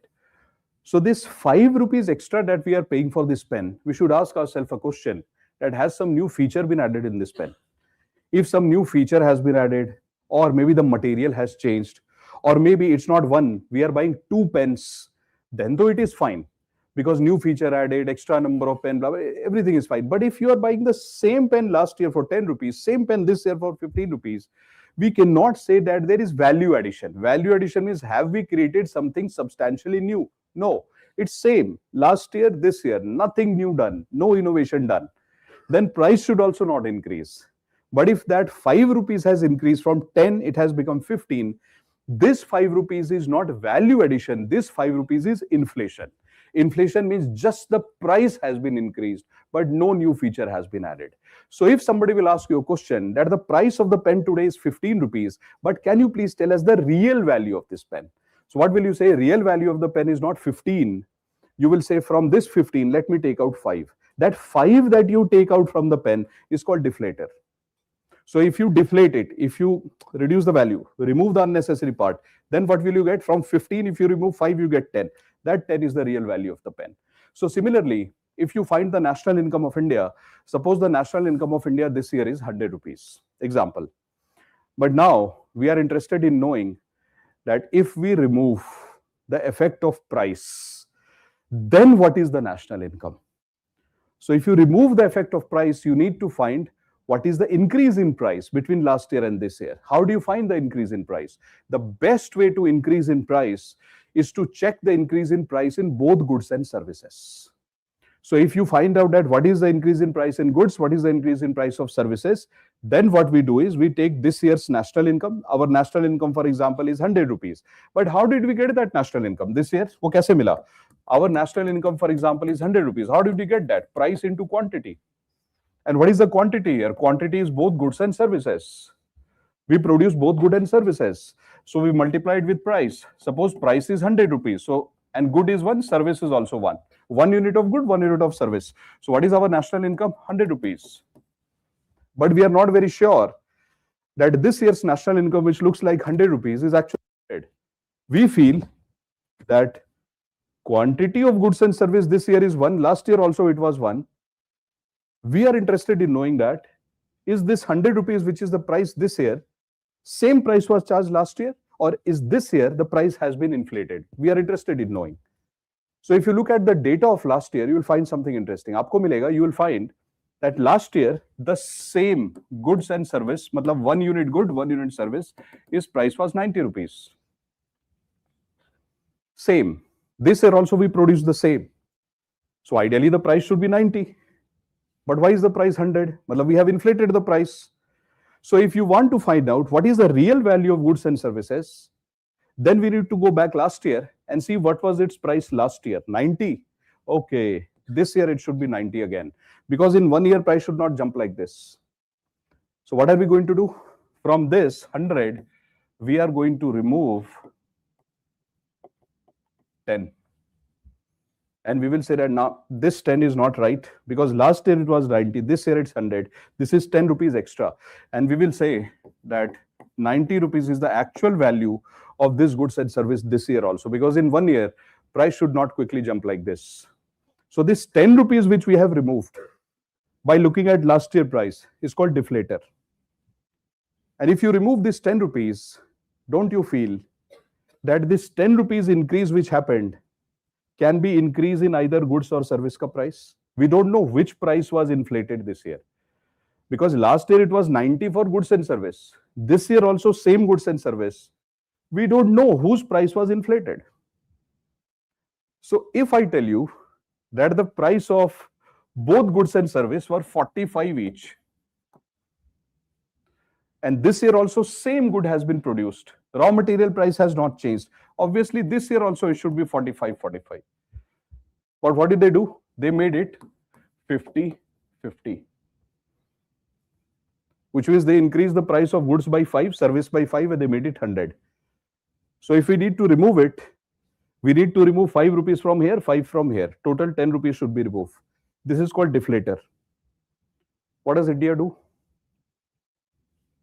When India uses deflator, when we have to remove the value of inflation from here, see the technical mistake that we do.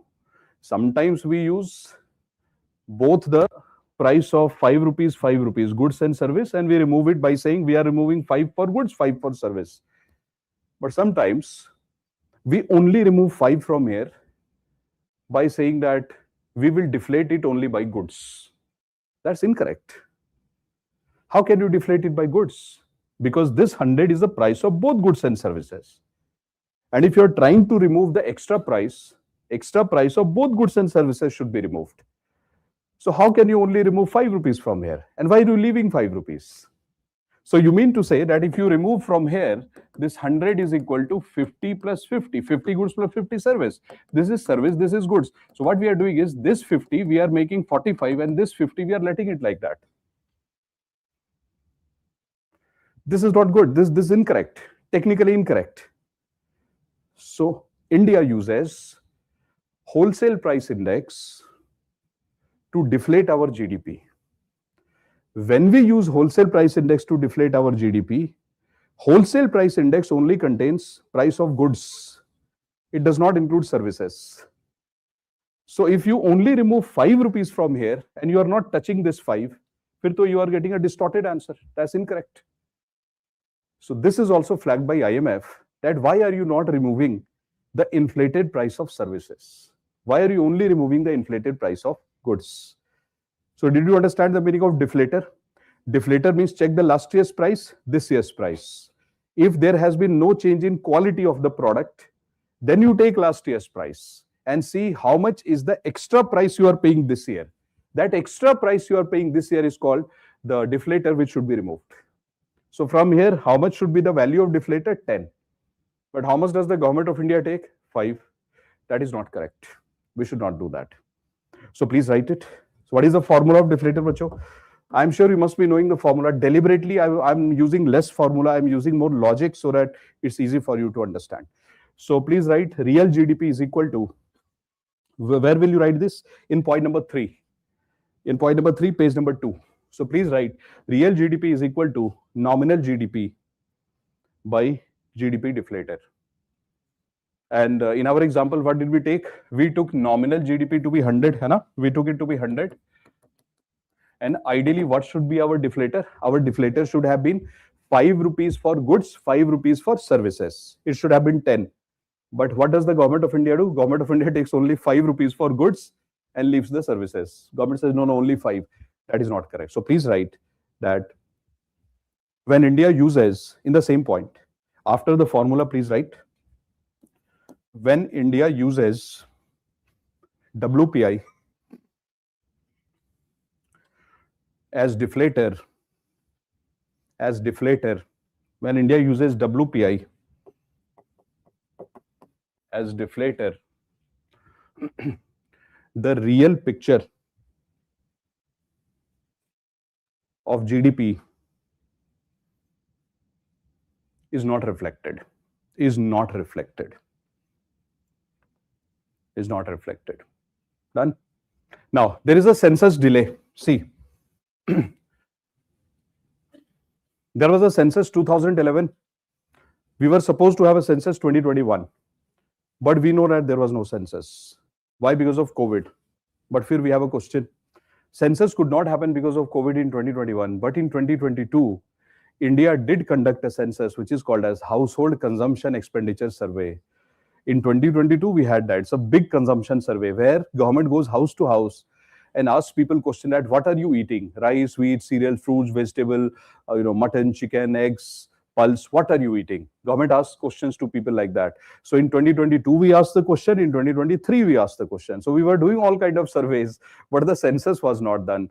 So IMF says, please at least take an attempt and please speed up the process of census, because if you don't give updated data, how do we find out what is total consumption in your country? In fact, if we find out the real data, maybe our GDP will increase. So IMF is not saying that you are giving wrong GDP. IMF is saying that please give the right one. Whether the right one is more or less, that we will see, but at least give the right one. So please write that India has delayed. We will write this as point number 5. India has delayed the census. Which census? Population census. India has delayed the census, which was scheduled in 2021. In 2021. Next point. Inconsistent fiscal data. Inconsistent fiscal data. So, bacho, what is fiscal data? Can you tell me, when you see the word fiscal, what does it mean? Fiscal.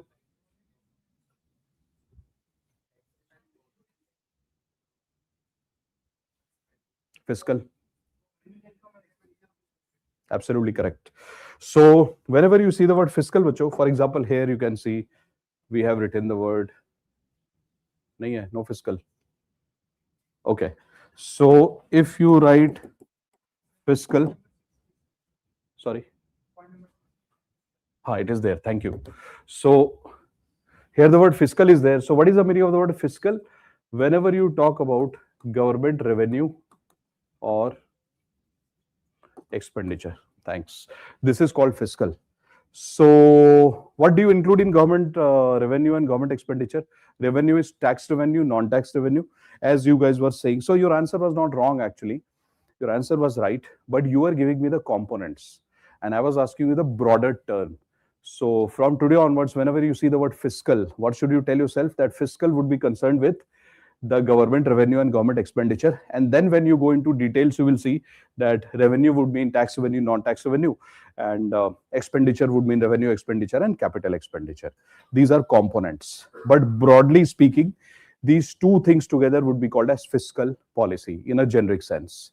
So now if you collect the data related to government revenue and expenditure from center and state, sometimes the data is not timely. Sometimes some of the state governments don't present the data. Sometimes the central government says that my data is not ready. So IMF says that at least fiscal data, though, you should be very prompt in it because it is in your hand. Because fiscal data is managed by Government of India. Here, the government does not need to go to population and ask people, what are you doing? Here, government is spending, government is earning. How can fiscal data be incomplete? So IMF is saying, this I don't understand. That how can your state government and how can you central government, how can your data be delayed? So this is their objection. So please write that the fiscal data by center and state, point number 6, fiscal data by center and state sometimes is inefficient in terms of coverage, as well as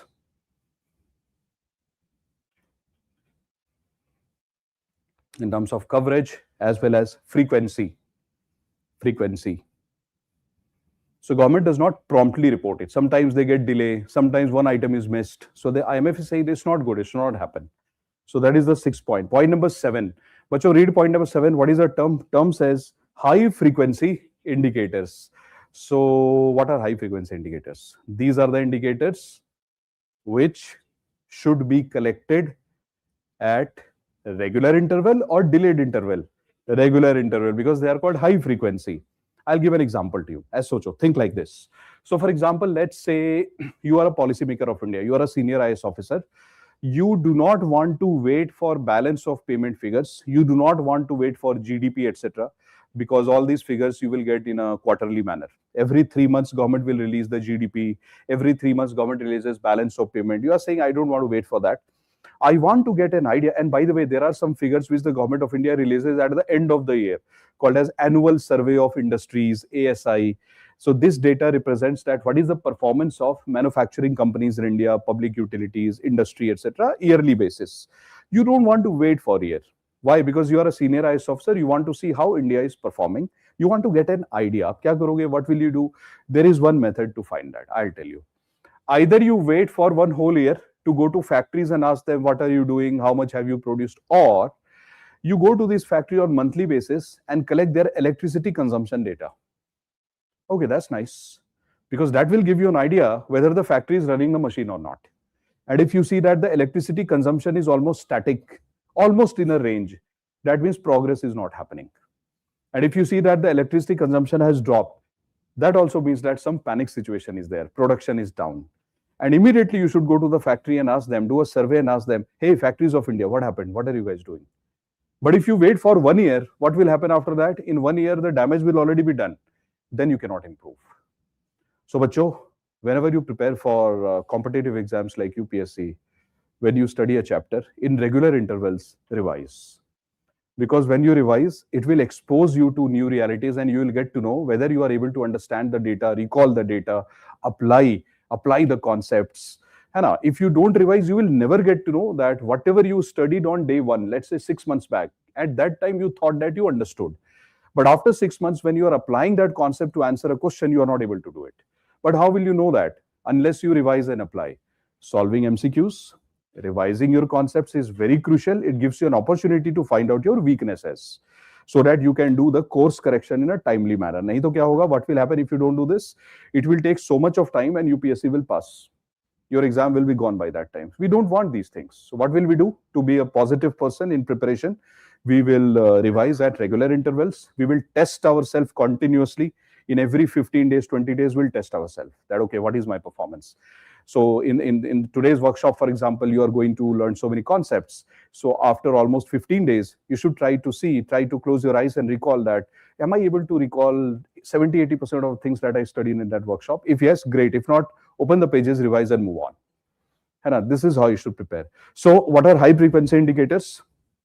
For example, electricity consumption. Number 2, the consumption of steel, the sale of steel, iron, cement in the economy. Why? Because iron, steel, and cement is something without which no industrial production can take place.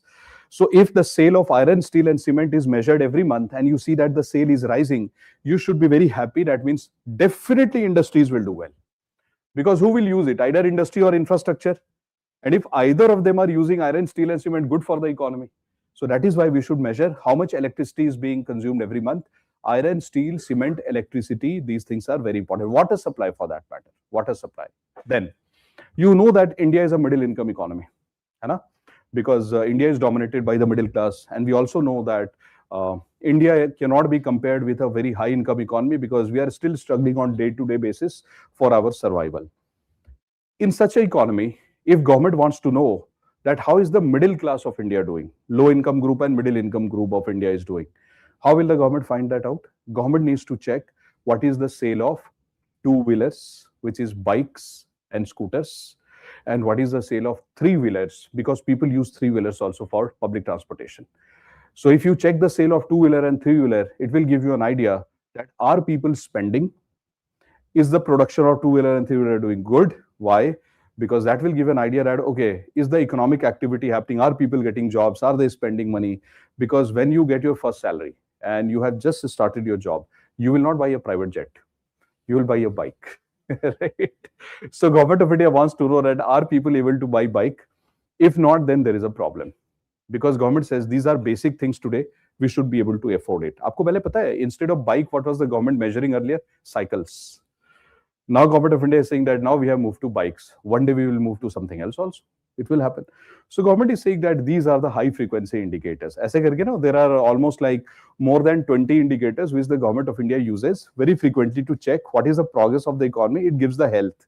That okay, how healthy is my economy? So IMF is saying our high frequency indicators are also not very frequent. Right, so that is incorrect. That should not happen. Our high frequency indicator at least should give us, very frequently good data. And number two, IMF says that the number of high frequency indicators which India is using is also not sufficient. There should be more type of indicators. We should use more type of indicators so that we can get a good picture. Jaise, if I go to a doctor and doctor says, what is the problem you are suffering from? I said, I have a problem like I am having headache. Now, imagine that doctor says, okay, let me check your temperature. The doctor only checks my temperature, which comes out to be normal. And doctor says, you have got nothing. You please go and relax. And doctor sends me back. So how many indicators have been used to examine me? One, which is temperature, which is so wrong. Because maybe I'm having headache because of pollution. And it will not reflect in temperature. They should have checked my breathing pattern also. They should have checked my lungs also. These things should have been checked. They should have tested me for allergy. Or maybe something more severe, or maybe something more light, depends. But they should have checked me using more indicators so that I can be saved if at all something big is developing inside the body. And if something is normal, then also I can be, made to be a normal person. But how will that happen? When they check me properly. But India does not use too many high frequency indicators. The number of indicators and the type of indicators need to change. Please write. High frequency, HFI, you can write the short form. HFIs are those indicators. HFIs are those indicators which provide information about economic health using indicators like consumption of electricity,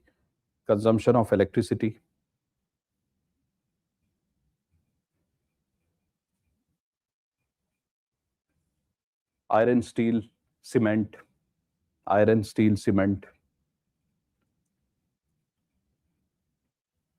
sale of two-wheelers, three-wheelers, that is automobile, sale of two-wheeler, three-wheeler, that is automobile, right? That's it. Please put a full stop and then write. India needs to use better HFIs, better high frequency indicators. India needs to use better HFIs with good frequency.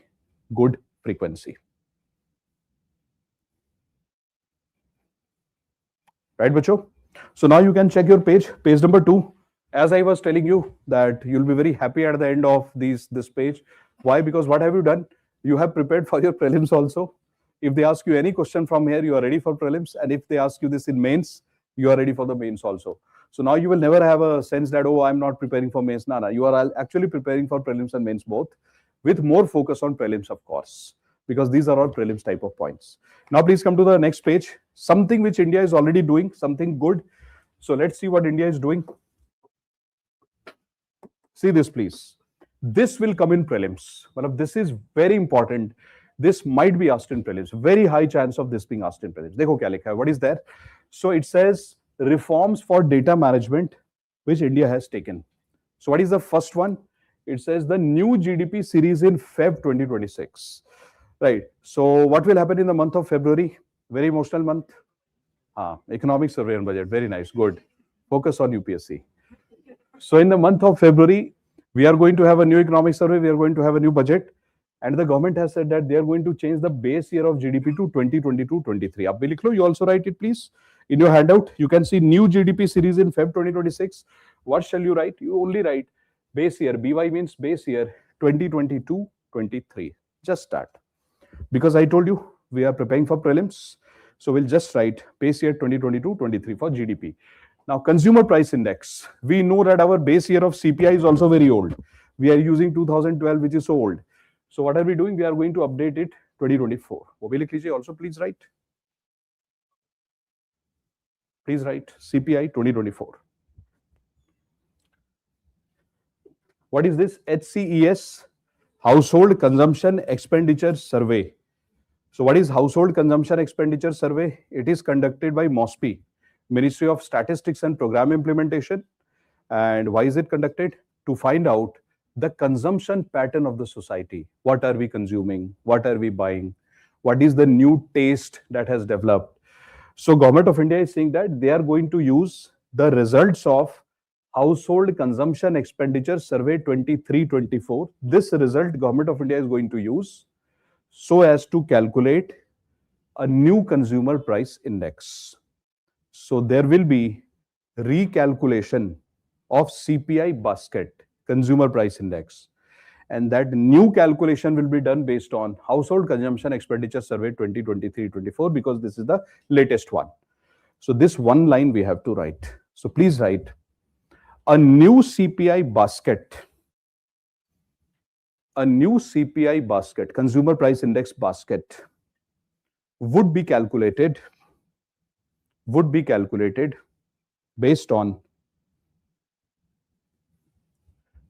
HCES 23-24, Household Consumption Expenditure Survey, HCES 23-24. Done. Now next one, IIP base year update. So see bacho, the Index of Industrial Production, IIP.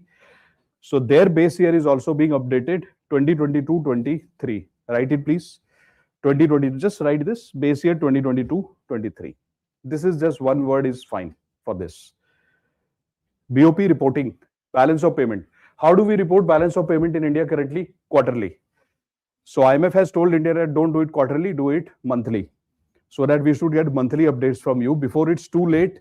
IMF says that if you give it quarterly, I will never get to know in 3 months' time that what is happening because you will release the data after 3 months, at the end of 3 months. Suppose some crisis is happening, I'll have to wait for 3 months. I want to catch the crisis before it becomes too deep. So IMF says, please give the data on monthly basis so that if there is anything wrong in your economy, I should be able to predict. So currently quarterly, put a comma and then write, please write currently quarterly planned is equal to monthly. So Government of India wants to bring monthly data. Currently it's quarterly. Now the next point is annual survey of unincorporated sector enterprise. This is the good thing which India is doing. So I thought that we should definitely write this point. What is the criticism of IMF? That India is using proxy method, isn't it, for informal sector. What has India done? A very good step. And that's why I believe that after some time, maybe 2-3 years, that is my expectation from the government, that maybe next 2-3 years you will see that complaint of IMF that India is using very bad data of informal sector, I believe majorly it can be tackled. It will take us 2-3 years, max 5 years. Why? What is giving me hope? This is giving me hope. Ye kya hai? What is this? So see, what did India do? India said that just like we do the survey of registered companies, the formal sector, we should do yearly survey of informal sector also. So India did an experiment in 2019 by doing a survey after a very long time. We again started to do the survey in 2019. We did it and we thought that that pilot project actually worked for us. And now what is the Government of India doing? From 21-22, we are regularly publishing the data related to informal sector. Now, one of the things which Government of India has started is registration of MSMEs in India through Udyam portal. Isn't it, bacho? We have started the quick, easy and cost-effective registration of MSMEs through Udyam portal. So Udyam portal basically is a website by Government of India where all the small chotu businesses of India, they can go and register just using their PAN card and basic information like name of the business, what they are doing, etc. Absolutely basic. The Government of India says that you self-register yourself so that you don't require any chartered accountant or any complicated method. It's not costly at all. Why has the government done that? Because Government of India says, if there are 10 crore, 20 crore enterprises in India which are not registered, how will I know where they are? And my quality of data will be so bad. So Government of India says, on one hand, I am doing the survey yearly. On the other hand, if I motivate them by telling them to register on this portal free of cost, etc., then when I do the survey, the complications that arises because of this hidden nature of informal sector, that complication will be gone, because now the informal will be registered, so we will know who they are. So on one hand, government is motivating the informal sector to register. On the other hand, whosoever is informal, which has not registered, government says through local survey, the government says, I will try to identify where they are. This is a very good thing that is happening. So I believe that in the long run, it will definitely give results, but it needs to be improved. So please write that government has launched annual survey of informal sector, annual survey of informal sector to capture their real contribution,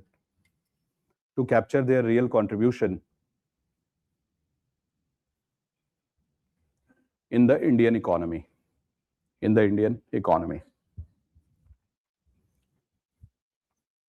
Done. Now let me share again something really interesting with you. Suppose, बच्चों, I give you a mains question. एक बार लिखिए. Let's write a mains question. Let us see what you have done so far. Please write a question. It will give you a good idea about what you have done. Please write. Discuss the IMF rating system to evaluate a country's data.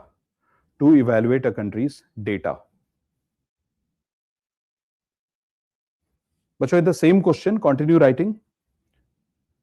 Explain the challenges in data collection and analysis related to India's national income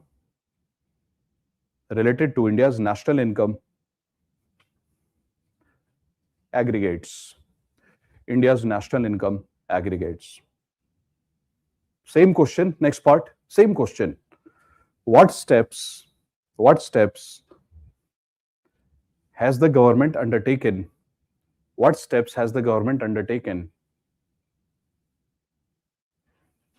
To improve data management?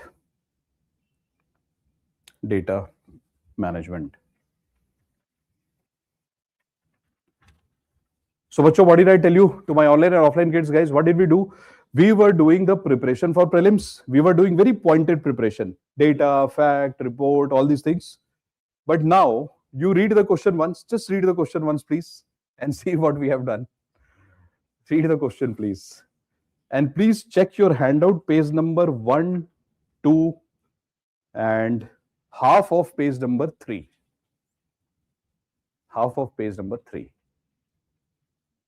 Do we have the answer? Mains wala answer. Exactly the length which UPSC expects us to do. If you create the proper margins in this page and write in your own handwriting, you have a mains answer ready.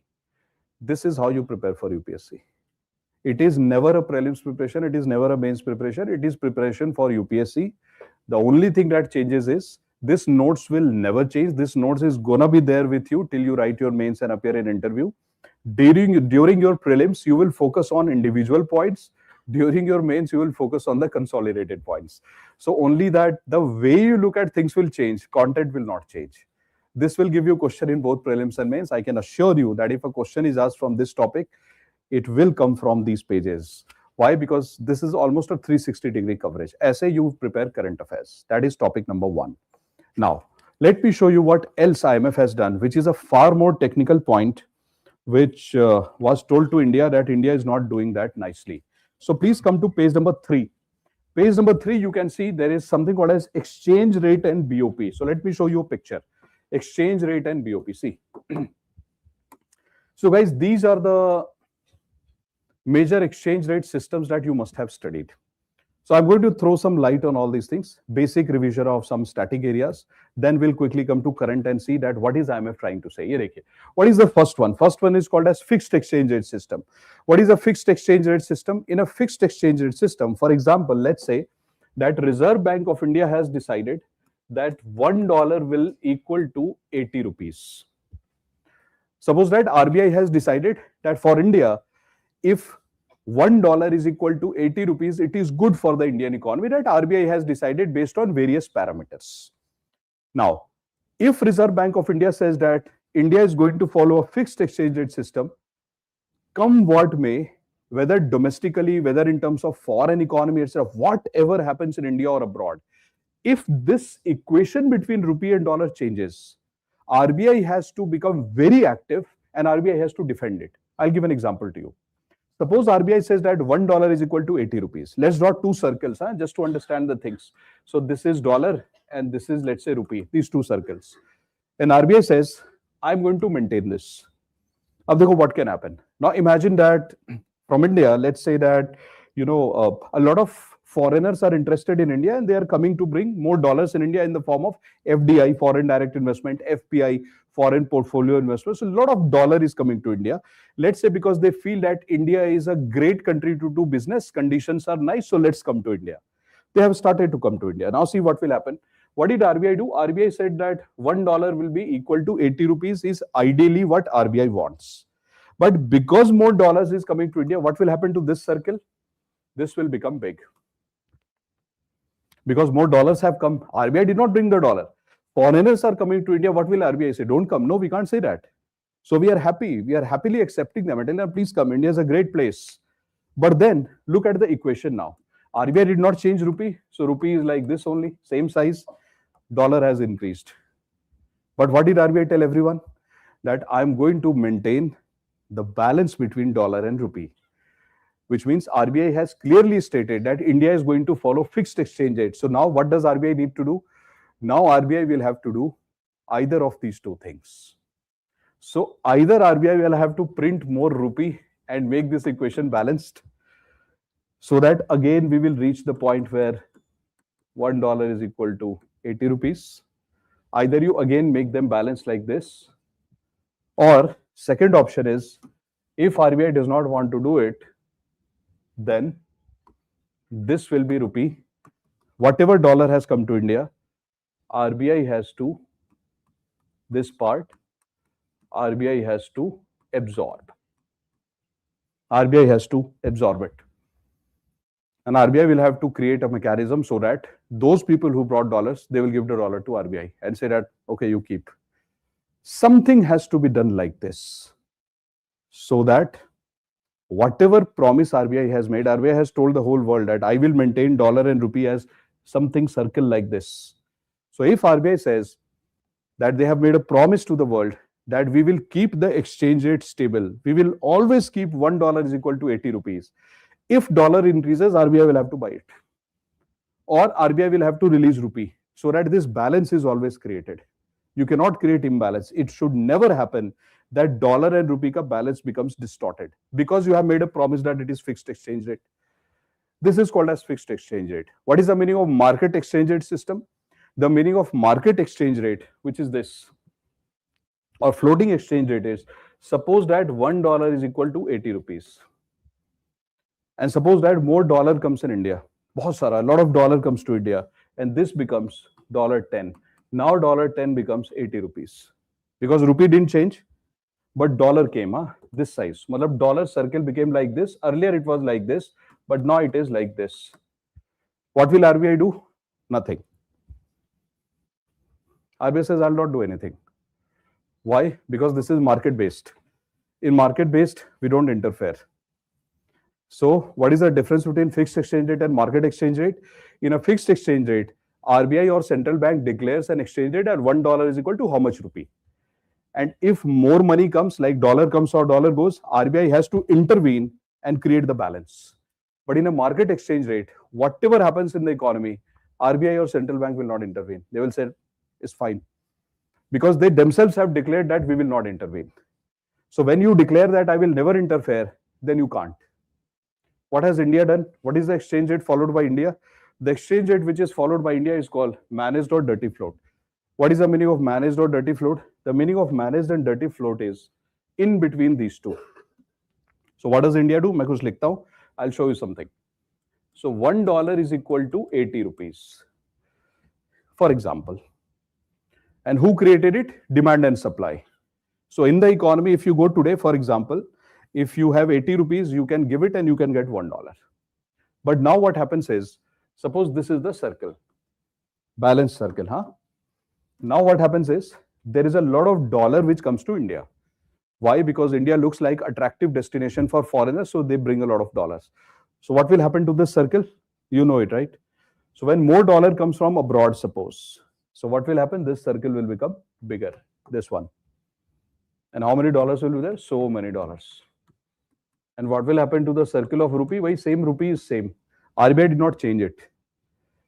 So RBI says, if this is the starting point, RBI says, I am looking at the market, $1 is equal to 80 rupees. But now because there is too much of dollar and there is less of rupee, which means whatever is in shortage, its value goes up. So abhi rupee is in short supply, there is too much of dollar. When there is too much of something, we don't value them. So too much dollar has come in India, too much of dollar is there, very less rupee is there compared to it. So we will say that rupee has appreciated. And what has happened to dollar? Depreciated. And in the starting, it was balanced. But more dollar came from US, for example. So what has happened? Dollar has depreciated, rupee has appreciated. RBI says, let me find out the new value of dollar and rupee. And then we find out that earlier, if we give 80 rupees to somebody, we will get $1. But now if we give 80 rupees to somebody, we will get $4. Matlab rupee has become more valuable. So matlab this equation is that 80 rupees is equal to, or yahan pe we have taken 3, chalo 4, let's take 4. So $4. This is the new equation. Earlier $1 equal to 80, now $4 is equal to 80 rupees. This is called appreciation of rupee, depreciation of dollar. RBI says, I will not interfere till this point. Till this point, I will not interfere. But if more dollar comes to India after this, one more dollar comes to India, and it becomes $5. From US, one more dollar. And then, if $5 is equal to rupees 80, RBI says, now I will interfere. And what will I do? RBI says, I'll come here in the market. Example, just one example. RBI says, I'll come in the market. This extra dollar that has come, I will absorb it. And I will remove it. So that $4 is equal to 80 rupees is back. This is what India does. So the exchange rate followed by India is neither fixed nor completely floating. So we tell the whole world that we actually follow floating, but we don't interfere. We don't interfere. See, $1 became 80 rupees. Here $4 became 80 rupees. We didn't interfere. But when do we interfere? We interfere when we believe that the value of dollar and rupee has become such that if we don't interfere, it will damage Indian economy and multiple sectors. It will damage our export-import balance. Then we interfere. This is called as managed float or dirty float. Managed float means we let it float. We let it whatever it is. We don't disturb. But when we feel that India might go in some kind of deep crisis, then we say, okay, let me come back and help. This is what we do. So what are the 3 types of exchange rate that we just saw? The first is fixed. The second is market-based. And the third is managed or dirty float, which India follows. Abhi, what is IMF saying? IMF is saying something else. IMF says, no, India, you are not following this system. We said, how do you know that? So IMF says that, India, I have observed something else. Now look at IMF. IMF has another magical formula. IMF says that, India, I saw something. I saw that when $1 was equal to 80 rupees. IMF said that I saw that you didn't interfere. India said, obviously, why will I interfere? $1 is equal to 80 rupees. Yeah, it is good.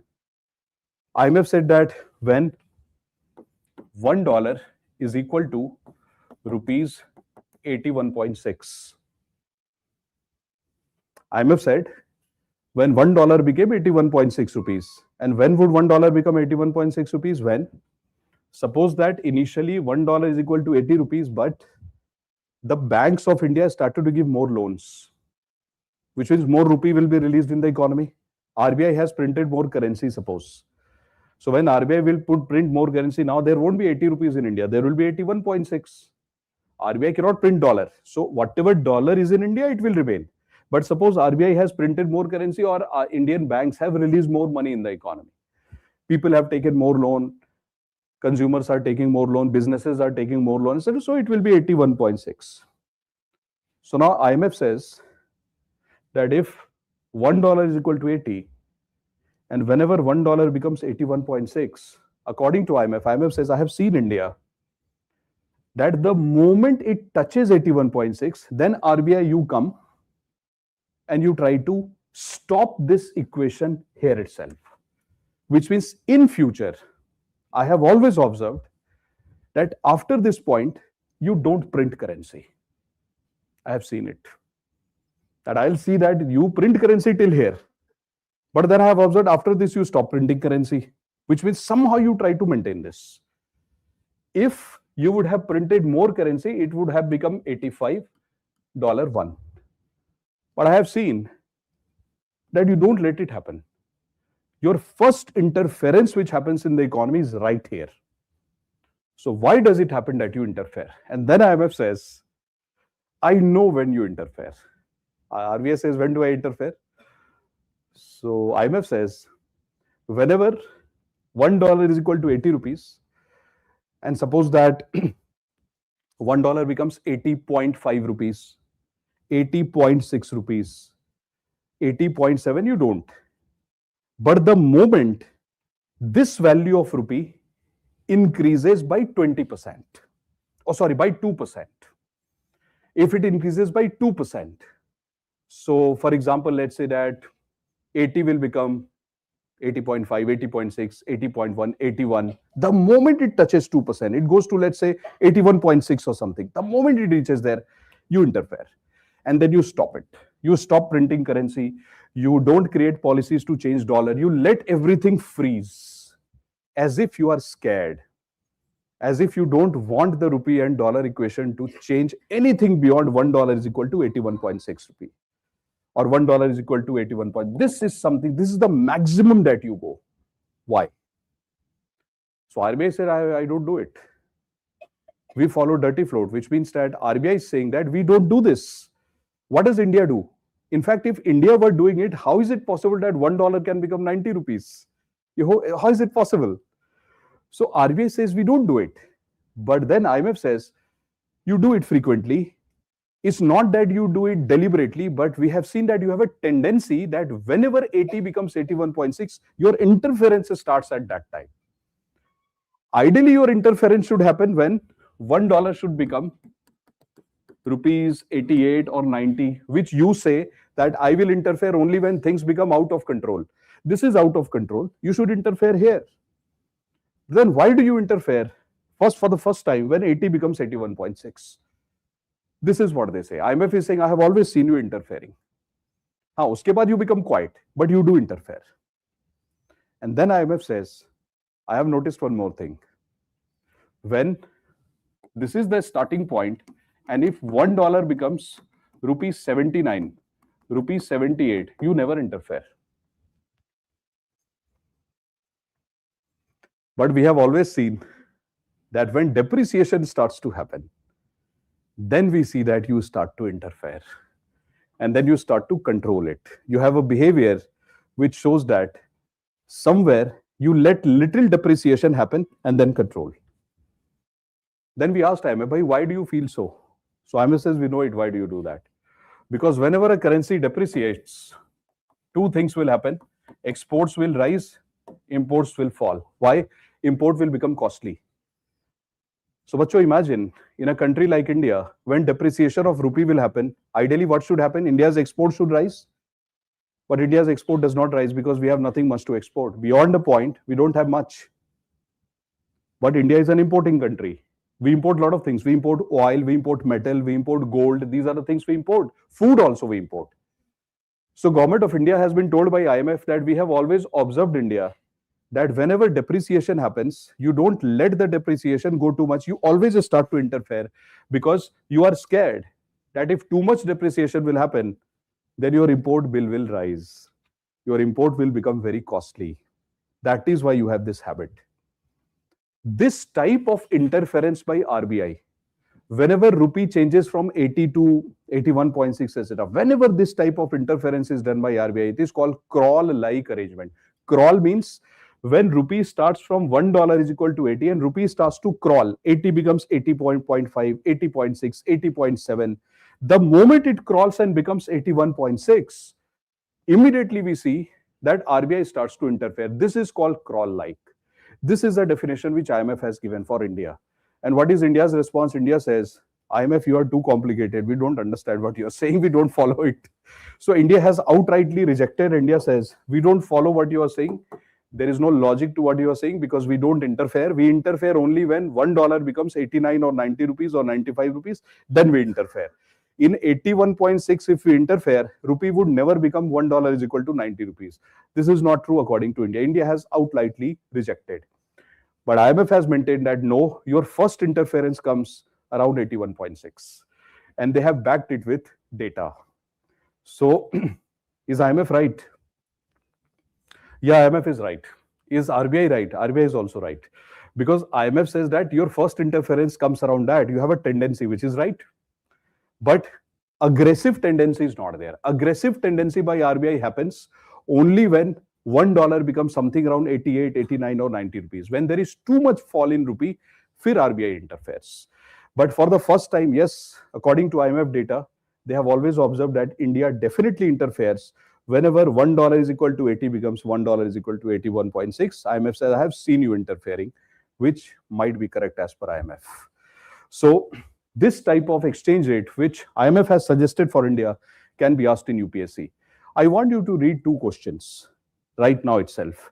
And we will see to my online and offline kids if you are able to answer this question based on small description that I have given you.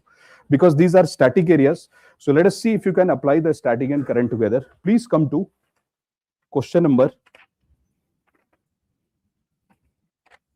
8. Question number 8. Question number 8.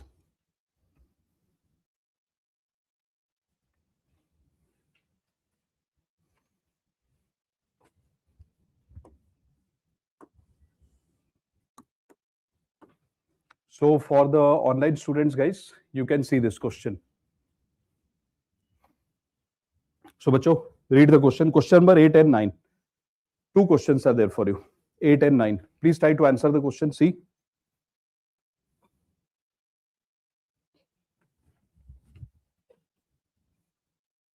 What is the answer? 8.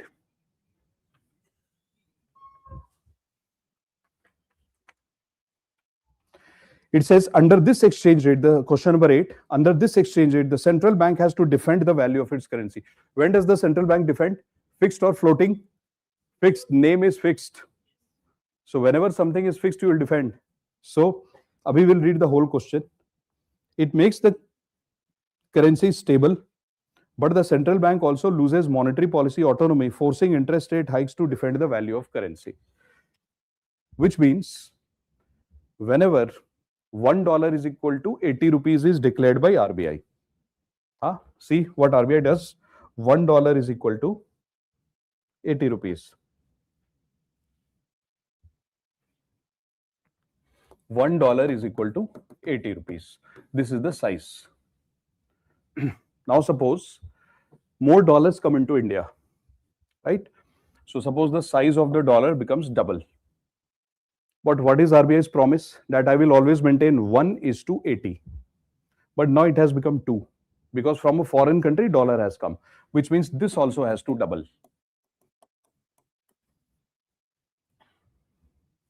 Now check the ratio. This is also 1:80. Same ratio. This is called fixed exchange rate. So under fixed exchange rate, does RBI need to print currency, rupee, to match the dollar? Yeah, RBI has printed. When you print currency, what will happen? Chances of inflation. Inflation. But does any country in the world feel that they should deliberately create inflation? No.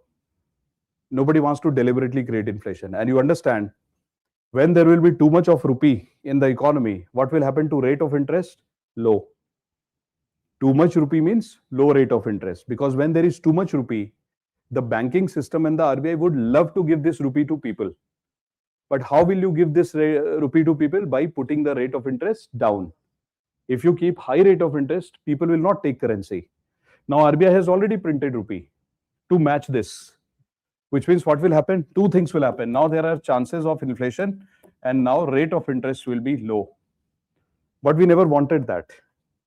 But why these two things are happening now? These two things are happening because we made a promise that India will always defend this exchange rate. Because you are defending this, these are two consequences which are unplanned and unintended. That is what is mentioned in the question. What is monetary policy? Monetary policy is the freedom of the RBI to control its inflation, rate of interest, money supply using its own policies. You should be sovereign in that. Yes, we are sovereign, but there is a compromise. Because you are defending your exchange rate, you are compromising inflation and rate of interest. So if you read the question, it says, under this exchange rate system, central bank has to defend. Yes, we have defended. Then it says it makes the currency stable. Yes, $1 is equal to 80 rupees. Again, it is stable. But the central bank also loses monetary policy autonomy, forcing interest rate hikes to defend the value of currency.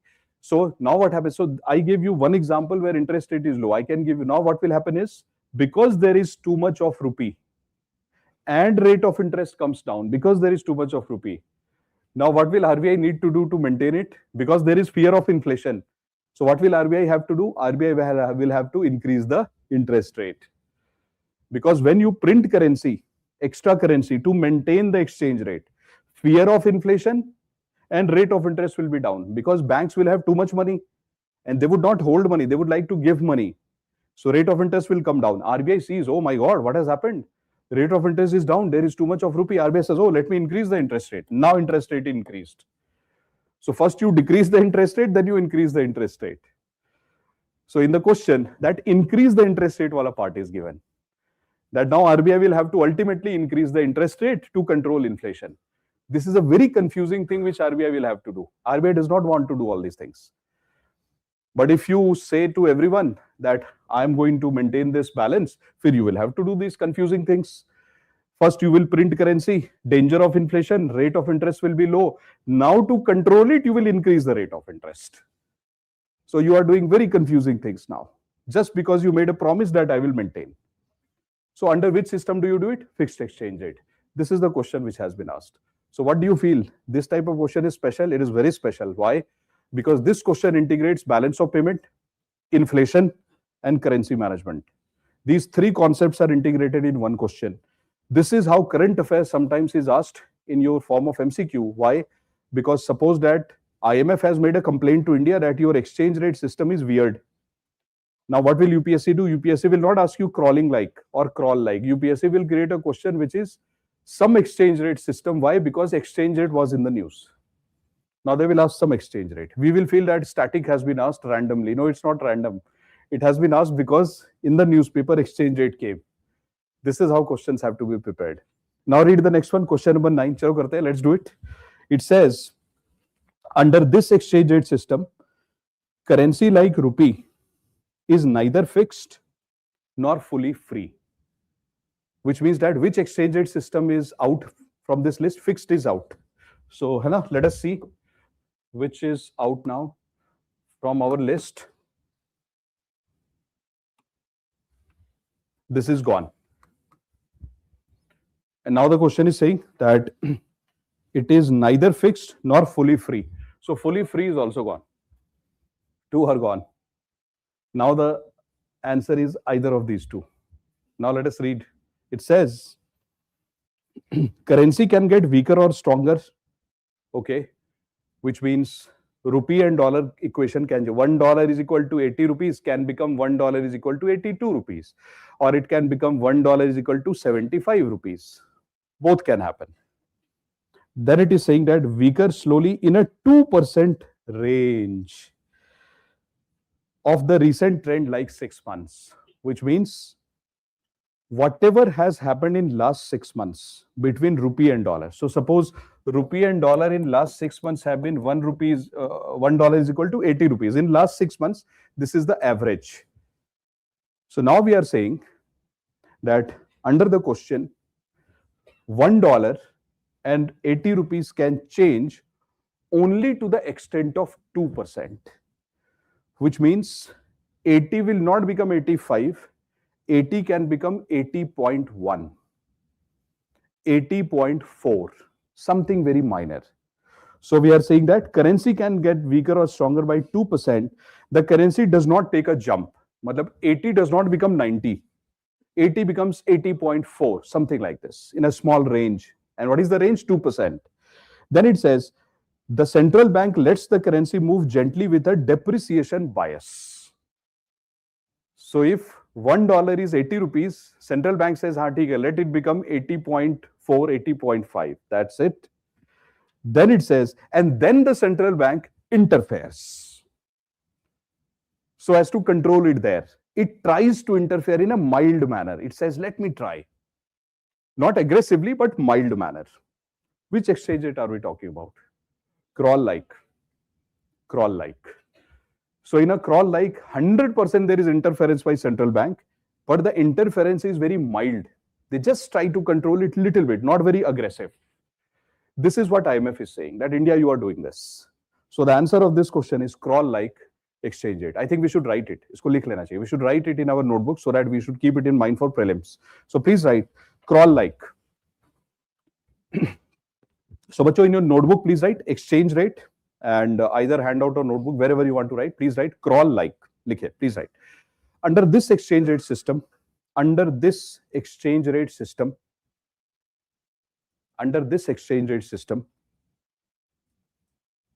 the central bank calculates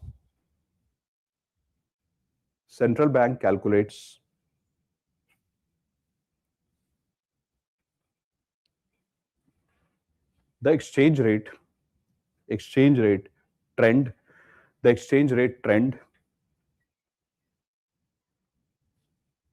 of last 6 months.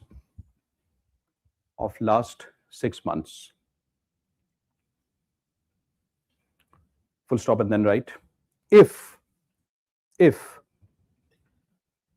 the value of rupee, so bacho, we are discussing it from rupee perspective. If the value of rupee changes by 2%,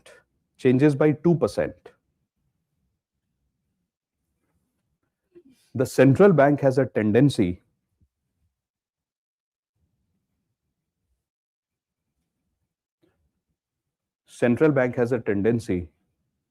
to interfere and calm down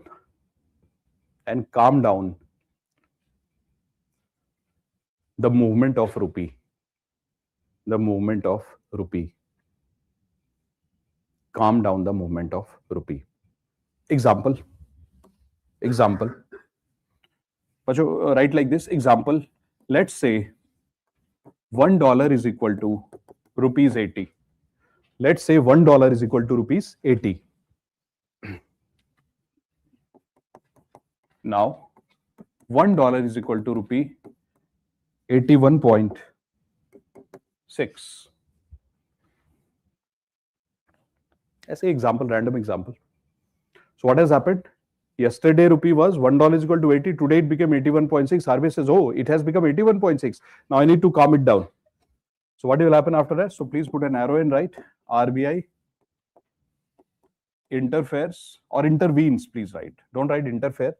Please write RBI intervenes to slow down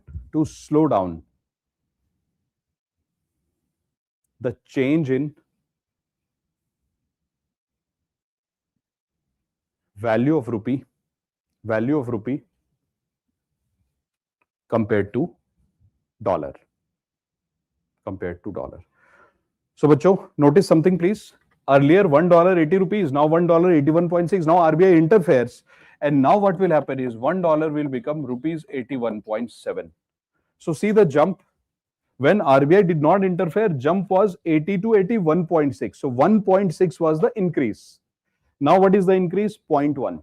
This is after RBI's interference. This is crawl-like. In crawl-like, RBI will interfere and RBI will slow down this jump. RBI will say, no problem, you jump, but jump slowly. This is crawl-like. What is the proof that RBI has been, making the rupee, letting the rupee jump, but slowly? There is one newspaper data which I'll show you. Clearly, you can see that something like this is happening. I'll show you. Dekhe. See this carefully. So please come to your handout. There is one diagram.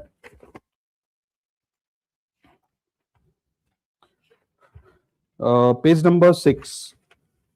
Page number 6, bacho. If you come to page number 6, see this, please. It's a beautiful diagram which shows a lot of things to you. So look carefully, bacho. It says, so on page number 6, you have a diagram, right? This diagram. Now see the value of rupee falling. Depreciation in the value of rupee. How rupee has been falling, see. So earlier, if you look at 2009, $1 was equal to 45 rupees. Now see how it is falling like this, and finally December 2025, it became 90.3. Rupee falling. But what is IMF saying? IMF is saying, India recently, I have observed that whenever rupee falls, you try to control the fall. Proof? Now see this. If you look at FY10 to FY15, these 5 years, the fall in the value of rupee compared to dollar was 38%. Matlab, rupee fell like this, zoom. Right? So 38.7% was the fall in rupee in 5 years. But between 15 to 20, the fall in the rupee was 20.4%. In these 5 years, rupee fell, but the rate of fall was 20.4. Look at this. After COVID, till now, what is the fall in rupee? 13.5. Okay. So what has happened? What is IMF saying? IMF is saying that every 5 years, if I see the fall was deepest here between 2009 to 2014. And then from 2014 to 2019, the fall was there. But the fall was slightly less. And abhi to fall is the least. So yes, it is falling, but you are doing something, RBI. You are trying to control it a little bit. You are trying to manage it a little bit. And you are managing it in such a way that it's very mild. It doesn't look as if you are very aggressive. Because if you are very aggressive, then the whole world will say that, why are you interfering? So you are not interfering in a very aggressive manner, but in a very mild manner, you are doing something. Because of which the speed of the fall, the pace of the fall is controlled a little bit. This is what IMF is saying. So, could you understand what actually is happening through data and facts? So don't you feel that these kind of concepts, if you go too technical and too deep, where it goes outside the scope of a competitive exam like UPSC, because there is no limit to it. But don't you feel that at the same time, we should not compromise the essence of the concept? So what is the essence of the concept? That whenever rupee value is falling, as we saw here also, it is falling, here also, whenever rupee value is falling, but RBI interferes or intervenes whenever rupee falls by 2%, whenever we see that rupee has gone down by 2%, RBI comes and says, let me slow you down. Otherwise, you will keep falling by 30, 40, 50%, and it will become something like 38.7. So IMF says, India, I know you let the rupee fall, but I also know that you intervene sometimes. That is called crawl-like. So this is crawl-like. That's what IMF says. Is it okay? So now can we just write 1 or 2 more points related to this graph? Do you have some space below this graph? Nahin? So I think you should come to your notebook only. In notebook only, please write. Rupee depreciation. Give a title, please. Rupee depreciation. I'll give you the essence, the main point. Rupee depreciation. Rupee depreciation. Point number 1. Bacho, what is the first point that we gathered about rupee depreciation connected to crawl-like? that every 5 years, starting from 2009, the fall in the rupee is less steep. Fall is there, but it is less deep. It is more controlled. So please write every 5 years, every 5 years from 2009 onwards, from 2009 onwards, the extent of rupee depreciation, the extent of rupee depreciation is less severe, less severe. And earlier it was so severe, 38.7% fall, then 20.4% fall, and now 13.5. So it is severe, but less severe compared to previous 5 years. This is the first one. Second, please write between 2009 and 2024. Very important. Between 2009 and 2024, between 2009 and 2024, rupee has shown overall declining trend. Overall declining trend. Overall. So, bacho, in between, rupee became strong also. But overall, if you see, how do you see overall things like this? Overall declining trend. This is the second point. Now, please come back to your handout, bacho. And here we can come to page number 3. On page number 3 of your handout, you see this is something which I thought you should know, that which are those years in the recent past where we saw that there has been too much volatility or jump in the value of rupee. Rupee has been jumping a lot. So decline, increase, too much volatility was there. Which years are those where too much jump was observed? First is late 1980s. You should mention it. So for example, where will you write? I think in your handout only you can write. Notebook. Because in handout I don't see that space. You write it there in your notebook. Wherever you wrote the definition, no, crawl like etc. Wahi pe you write, please. Episodes of, please give a small title, episodes of jump in rupee value. Episodes of jump in rupee value. You can write it in your notebook only. Episodes of jump in rupee value. So just mention those years. They might ask you this question in prelims as out of box question, that when did we observe jump in rupee? They will give you this option. So first option is late 1980s. So basically it was around 1987, 88, 89. Late 1980s. And number 2, please write early 1990s. Obviously, the BOP crisis wala time and the time around crisis. And after we recovered, then also rupee was jumping too much. So early 1990s, 2013, because around 2007-8 we had global financial crisis and it affected the whole world including India till around 2011, 12, 13.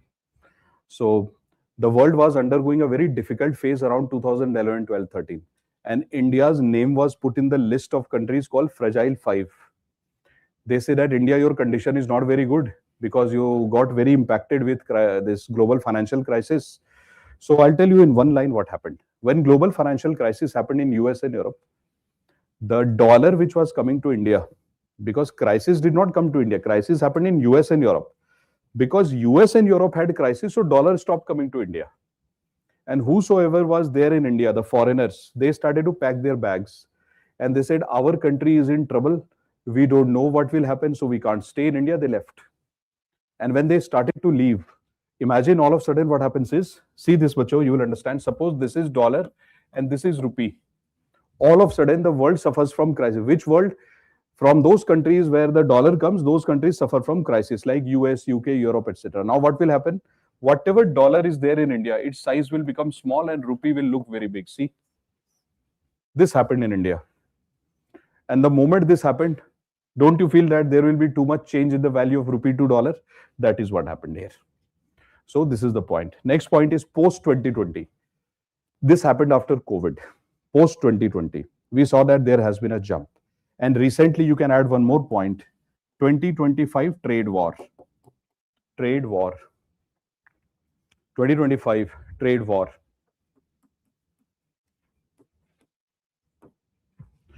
You know what US did to us? The moment US put tariffs on India and announced that India, we are going to have trade war with you also, immediately the value of rupee went down by 6%. So out of this 13.5% fall in the value of rupee that you see, the contribution of US tariff is 6%, which means major contributor in India's decline in the value of rupee is the tariff war and the trade war which is happening with India. So this is the point which we have to write. So we just wrote this point, huh? Now you come back to, first let's complete this part. So first we come back to page number 6. Come to page number 6, please. वो देखो what is written there. Reasons for India's rupee depreciation. I will tell you a trick to handle this question for the prelims exam. It will help you to answer all the questions related to balance of payment in prelims. Just read the first point. What is the first point saying? Reasons for India's rupee depreciation, persistent trade deficit. What is the meaning of trade deficit? So guys, for that, you need to come to, I'll show you a diagram which you have.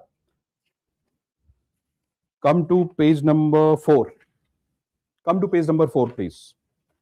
But on page number 4, can you see that there is one diagram given there? In that diagram, can you see something related to export and import? Hana? We can see clearly this part. See, export and import. So what do you see about India overall? Abhi the latest picture are not out because budget and surveys yet to come, but look carefully. This is import and this is export. What is happening in terms of import and export? What are the findings you will write? See on page number 4, you can write some findings. क्या लिख सकते हैं? Our import is higher or export is higher? Our import is always higher. Without exception, it is there. So please write import greater than export. In your handout, you see findings. Please write import greater than export. Which means what are we doing? Are we selling more or are we buying more? We are buying more. When you buy more, you make more payments. You get less money. So what is the second part? Merchandise trade balance. What is the meaning of merchandise? Export and import of goods, not services. Export and import of goods. So what is happening in India in terms of goods? In terms of goods, we are buying, buying and buying. In terms of services, we are selling. But this is goods. Look our condition in goods. We are always importing and our exports are very less. So what will you write here? Merchandise trade balance is negative. What is the meaning of negative? Negative means you buy more. Whenever you buy more, you import more. So it is negative. And what is mentioned there in point number 3, last 5 years. So if you look at last 5 years, see something very, not very healthy happening in India. Dekho. This. So what is happening in export and import? Imports are rising fast. Exports are rising slow. Gap is increasing, which means our trade balance is becoming more adverse. Is not good. Unless we get new data from the government of India in the new economic survey and budget, which will come on 1st of Feb, the figure that we have till 23-24 is not very encouraging. Latest figure we'll get on 1st of Feb.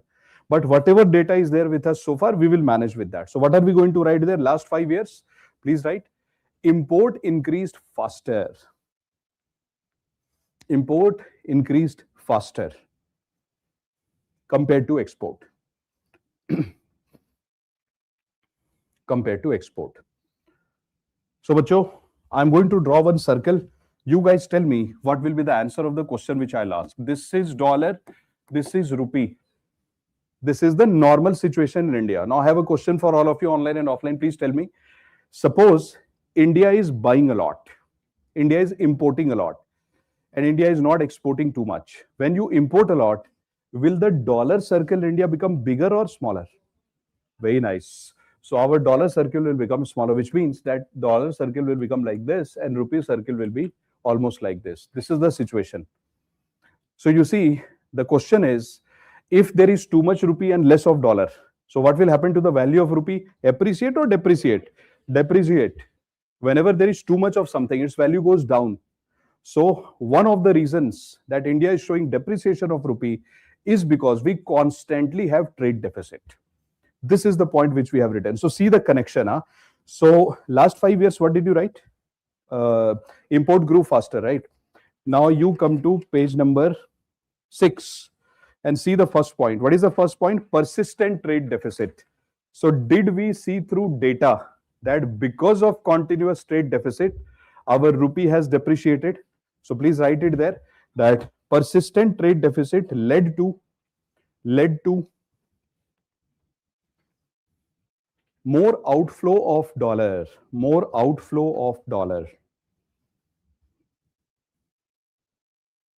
right? Because dollar went away. See, outflow of dollar happened. That's it, full stop. And you know that whenever there is outflow, it will lead to depreciation. That's the first reason. Second, US tariff. But what will happen because of US tariff? Our goods and services will become costly in US. When it becomes costly in US, will the people in US buy our goods and services? No. So which means that since we are not able to sell, less dollars will come to India. When less dollar comes to India, our dollar circle will be smaller, rupee circle will be bigger. Again, this is depreciation. So please write after that US tariff. In front of US tariff, please write, yes, costly. Please write in front of US tariff that it made Indian goods and services,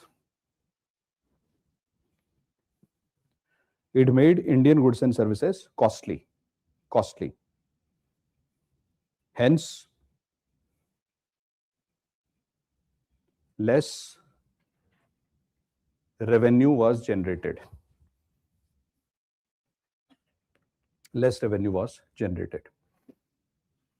What is the next point? Rising import bill. But you understand that since the world is suffering from tariff, US has literally punished every country in the world. I want to ask you a question. Whenever you are sad and you are a little low as a producer, would you be motivated to increase production or reduce production? Reduce production. Whenever production and supply is reduced, what will happen to the overall price in the world? Up. India is an importer of gold. India is an importer of metal, food products, oil, crude oil, gems, and semi-precious stones. These are the things that we import. We import the ingredients of medicine, also called as API. We import electronic items also. And all these items in the world market became costly because of the US trade war. And now we also have to import costly items because the producers have reduced the production. So since we are importing costly items, we are making more payments. More payments means dollars are going away. Again, this situation. This is what we have to write here in front of rising import bill. So please write, India is importing, in front of point number 4, please write, India is importing costly metal like gold, steel.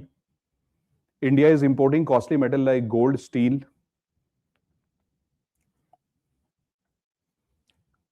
food.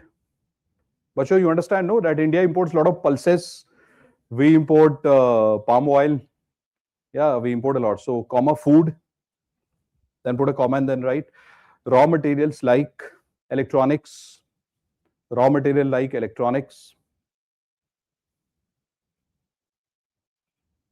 And other raw materials like medicines. Right, bacho? This is the reason that we will give here. Right? We won't write more than this. This is good enough.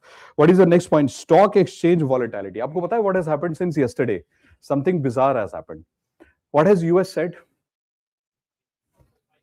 500% tariff.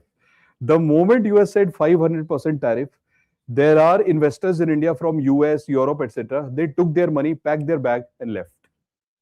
And when you leave, because it is called Sensex, stock exchange. A stock exchange means a volatile place which works on expectations. So, bacho, suppose you have huge amount of money in your hand.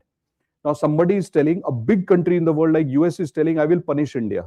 And you have big money in your hand and you are not Indian. You are from US, Europe, etc. And you are in India currently. And you had just invested your money somewhere. What will you do? Since you know that your own government is going to punish India, you will immediately pack your bags and you will say, let me leave India first. Let me go to some other place. I will watch. If everything is fine, I'll come back. This is how the hot money behaves. And foreign portfolio investment, FPI, is called hot money. Its definition is hot money. They are called fly-by-night money. So if you are good, they will come. If you are suffering, they will make you suffer more. They are that kind of friend. So what are we going to write here? Stock exchange volatility.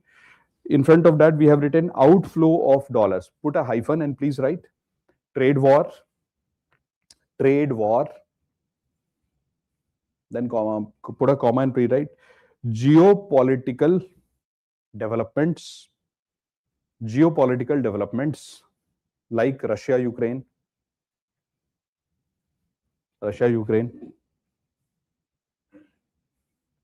have negatively impacted stock exchange.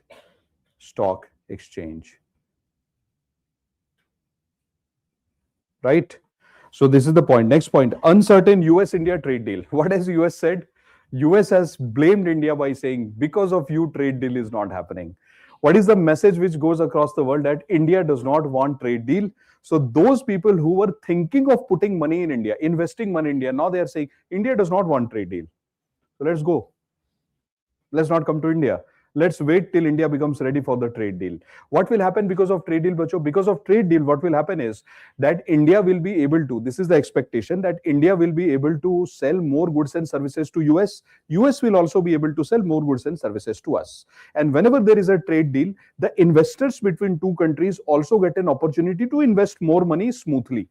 But now trade deal is not going to happen. So the investors of US are feeling that if we go to India, maybe India will not be able to create new industries, new services. Our money will be stuck. Unless India creates new industry and service, there will not be an opportunity to grow the money. So, Bacho, suppose I have money in my pocket. I know you are industrialist and I know you will increase production. I will give you money. But if I know that you will not increase production, I will not give you money and I will leave the country. That is what is happening. They are blaming in India and they are leaving India. So what will you write in front of uncertain US-India trade deal? Please write that it is creating fear. It is creating fear and doubts. It is creating fear and doubts in the investors' mind. So, Bacho, there are some investors across the world who wanted to come to India, but now they are holding. They are saying, let's wait because we don't know why India is behaving like. They are not even asking India. They are saying US said India is not signing the deal, means India is the culprit. So put a full stop, guys. And the last point, RBI intervention.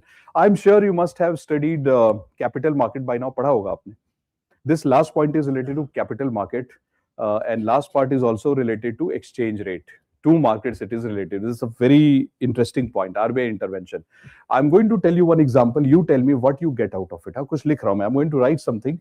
You tell me what you feel about it. So this is RBI. See this, Bacho. This is RBI. Now what is happening is, suppose $1 is equal to rupees 80. So what is RBI doing? RBI is telling everyone in the economy that if you want $1 from me, this is what RBI is saying. So RBI says that if you want $1 from me, you have to give me 80 rupees. And why would somebody want $1? I'll give an example. So suppose that you are the bank managers, SBI, SDFC, ICICI. I am a person who wants to go abroad for studies, higher studies. I will come to your bank branch and I'll say, can you give me $1? Oh, $1, wow. If you give me $1, you will get some commission from me also.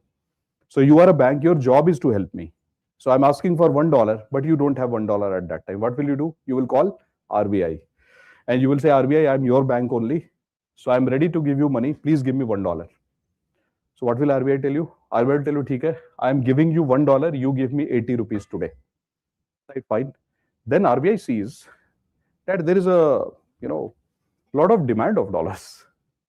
Too many people are going abroad for higher studies. So now RBI says, if anybody wants, if HDFC Bank, etc., they want dollar today, I will just take 80 rupees from you. But after 1 month, if you come to me and ask for dollars, I will take 85 rupees from you. Why did RBI do that? Because RBI feels there are too many people who are taking dollars. And by taking dollars, they will go abroad. Entire dollar of India will go away. So RBI says, I want to control it. So what does RBI do? RBI says, today you are taking is fine. But if you come to me after a month, I'm making an announcement that in future, if you want $1 from me, then I will give you $1, but you will have to give me 85 rupees. Right? And the moment RBI makes this announcement, what will happen in the economy? People will not see the good reason why RBI did it. Why is RBI doing it? Because if RBI gives $1 and takes 80, RBI sees so many people are coming. RBI wants to demotivate people by saying, don't take too much dollar. I mean, India is in trouble. So what is RBI doing? RBI is making the dollar costly and saying, I will give you $1, but you give me 85. Why would someone? So there are people who will say that if I'm going for studies, so I will do this. But if I'm going for vacation, I'll cancel my vacation. I'll say costly because I'll have to give 85. The moment this news spreads that RBI has made an announcement that in future this will happen, an expectation is set in the economy on January 11th that RBI is trying to change exchange rate. And you know what will happen in the market because of this announcement by RBI? This is an announcement for future. When did RBI announce this? On January 11th, RBI. Today, RBI announced that I will do this in future. The moment this announcement is made, immediately you will see in the market, on January 11th itself, $1 will become 85 rupees. Everybody will say that since RBI has already made an announcement, let us change. And now in the market, when people will exchange, they will say 85, which means market has been distorted. Did RBI do something like this? Yeah, they did. They did. So because they did it like that, so exchange rate in India got impacted. Because what happened? The moment RBI said, I am thinking of doing this in future, this news spread. And RBI perhaps signed a deal with somebody that today though I am doing this, but tomorrow I'll do this. And when this person was saying that today, can you give me $2? RBI said, no, today I have only $1. RBI said, I don't have dollars. Now you come to me after a month. So this news is spread in the economy that, wow, RBI does not have dollars. Hence RBI is making dollar costly. Let us change the rate today itself. So what RBI wanted to do after a month happened today. This is distortion. This is also the reason that depreciation happened. I can tell you one funny thing. When COVID started, Government of India said that the lockdown will be there only for a few days. Don't panic, everything is fine. What did people do? People went in the grocery store and they said, let's buy everything for next 6 months, God knows. At that time, there was no inflation. But when everybody went in the grocery store by saying, God knows, inflation happened. And government was never ready for this inflation because government thought, why will inflation happen? But inflation happened because government used the word lockdown. Everybody said lockdown means grocery problem. This is what is happening. RBI says, I will take 85 rupees for $1. Everybody said from today itself, let us make $1 is equal to 85. Depreciation of rupee happened. This actually happened. So let us write this point. What is that? RBI intervention. Please write. So, bacho, one point. Forgot to tell you. Whenever RBI sells a dollar and gets 80 rupees today, it is called spot market. Spot market means it is happening now only. Whenever RBI announces something in future, and in future I will give $1 and take 80 rupees, this is called as forward market. Forward means we'll do it in future date. So that's forward market. Please write that RBI's, let's write 2 lines on it. RBI's policy related to forward and spot market. Forward and spot market also led to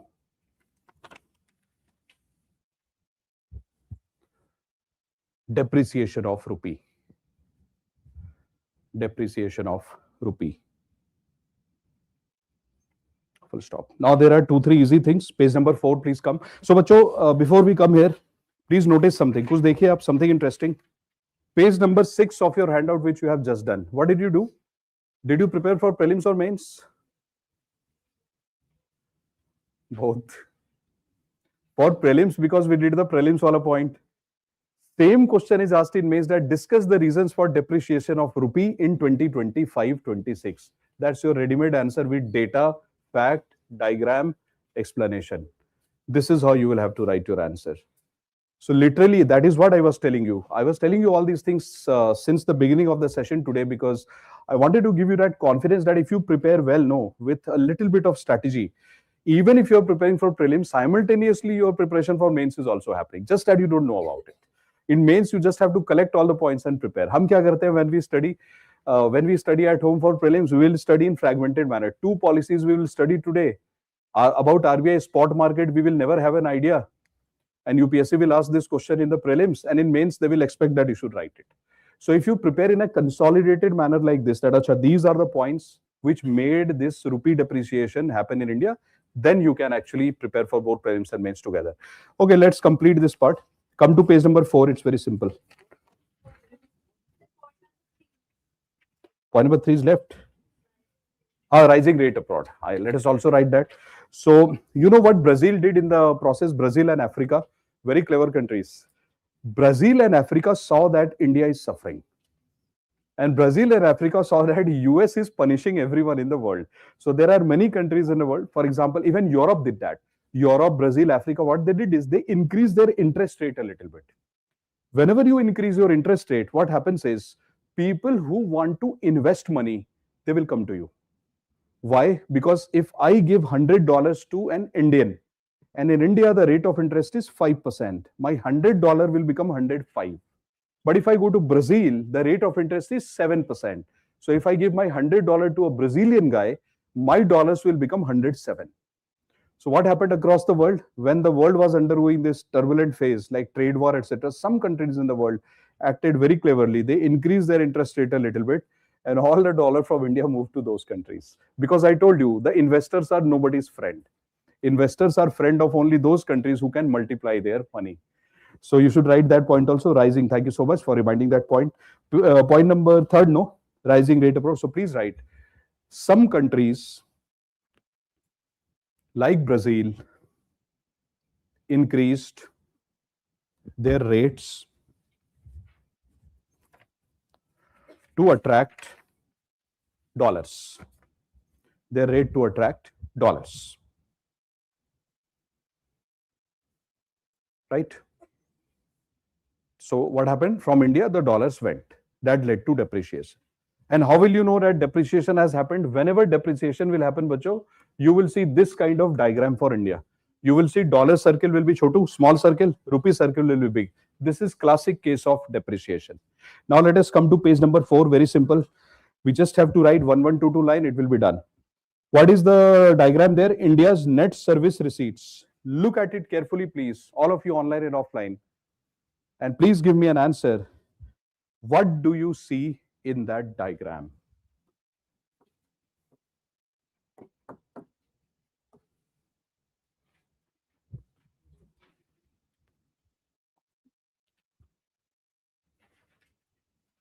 It says India's net service receipts.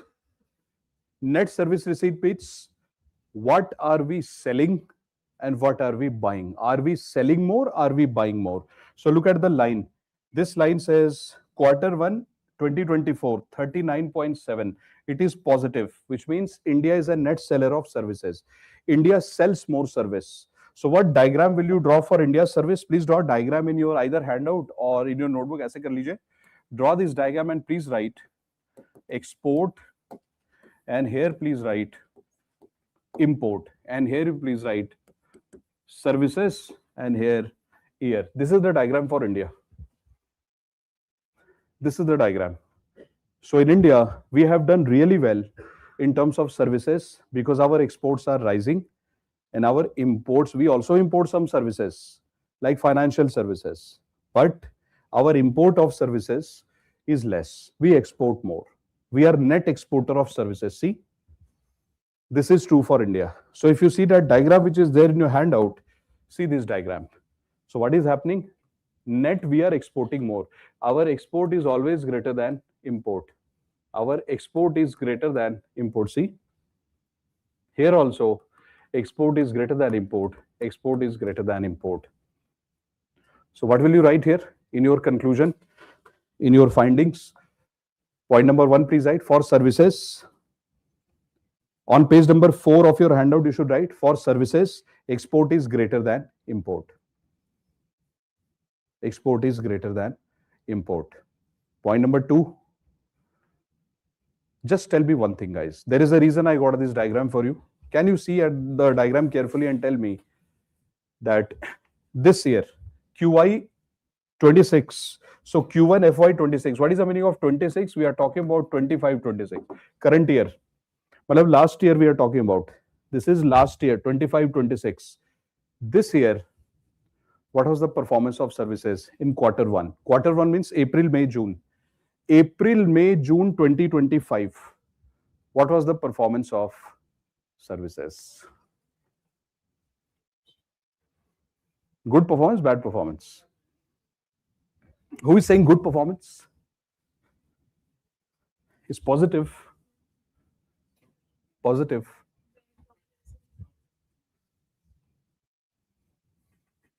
Compared to previous. So,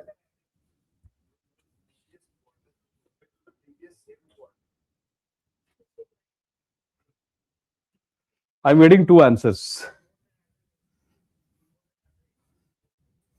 3 answers. So I'll tell you what are the points you guys are saying. I got online answer as well, offline as well. So, so far I have received 2 correct answers, right, based on what I wanted in terms of this analysis. First, this is quarter 1, 2024. So whenever you compare today's performance, you don't compare this quarter with this quarter. You compare quarter 125 with this. So performance has improved. That is the first thing. Second, if you just compare 1 year, which is 2024, forget about this, only this, then we will say that last year also it was doing well. And this year, compared to this quarter, it is doing well. This is the conclusion that you have to write. You cannot create an average. The reason being, if you create average of these 4 quarters, you also need here 4 quarters to create the average. Average of 4 quarters of 1 year cannot be compared with quarter 1 performance. Mathematically inconsistent. So the only thing that you can do is you can compare this with this, number 1, and number 2, this trend. This is how you have to prepare your prelims wala point. I will show you one MCQ also related to it, which will give you a good idea. But Pele, let us write this in your handout. Page number 4 only. Below that graph, you should write 2 lines. Did you write that export is greater than import? Number 2 point, please write that quarter 1, Q1, 2025 is better than Q1 24. Is better than Q1 24. And third point, what will you write for 2024? Overall, rising. So please write in 2024, overall service sector was growing. Service sector was growing. Now come to page number 5. Page number 4 done. Page number 5, please come. Trend in gross inward remittance. Just 1 line you will have to write here. But see the remittance figures. Check कीजिए, बताइए what will you write in remittance? This is the figure. What is happening to remittance means the money that we are getting from abroad.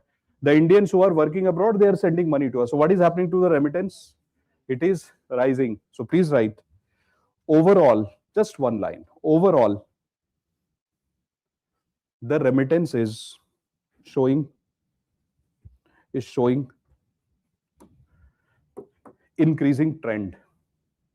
Increasing trend.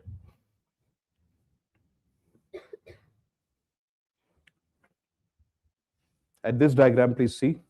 What is this diagram? Current account deficit. So what is happening to, what is current account deficit, by the way? Current account deficit means export of visible plus invisible and import of visible plus invisible, which means there are few things which we regularly export. What are those things? Goods and services. There are few things which we regularly import, goods and services, in a very layman term, not technically correct, but layman term. So what does current account deficit measure? Current account deficit measures what is the extent to which we are importing more of goods and services. So can we see, can we check here that what is the condition of India's current account deficit? See, देखिए 2021, 22, 22, 23, 24, 25 ऐसे. See, this is our current account deficit. Our deficit increased. Then what happened? Something interesting. Deficit is going down, improving. It is improving. 2025, E means expected that deficit will become worse. So what is the trend that you will select from here? The trend that we get is that if you check from 2022, you will see that deficit is reducing. See, this became this, became this. So deficit is less. It's improvement. It's called as improvement. यहाँ पे तो deficit is deep. Now it's coming less. But then what happened? Again, deficit is rising. Why is the deficit rising? Because we are not able to export more because of trade war. And we have to import costly imports. That is why we are suffering. So what will you write from here? Please write. In your handout itself, I think you can write point number 1, that 2022, 23, 24, 2022, 23, 24. What will you write? That deficit improved or decreased.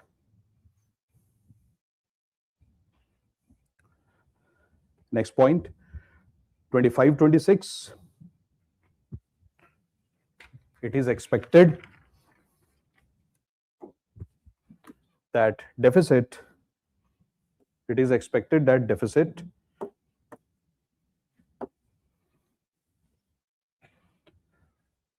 would increase.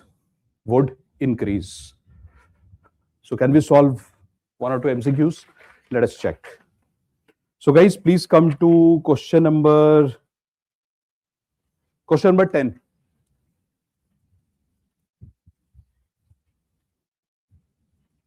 Question number 10. Question number 10 says, India achieved forex reserves of 100 billion in 2004. See that question? Question number 10 first.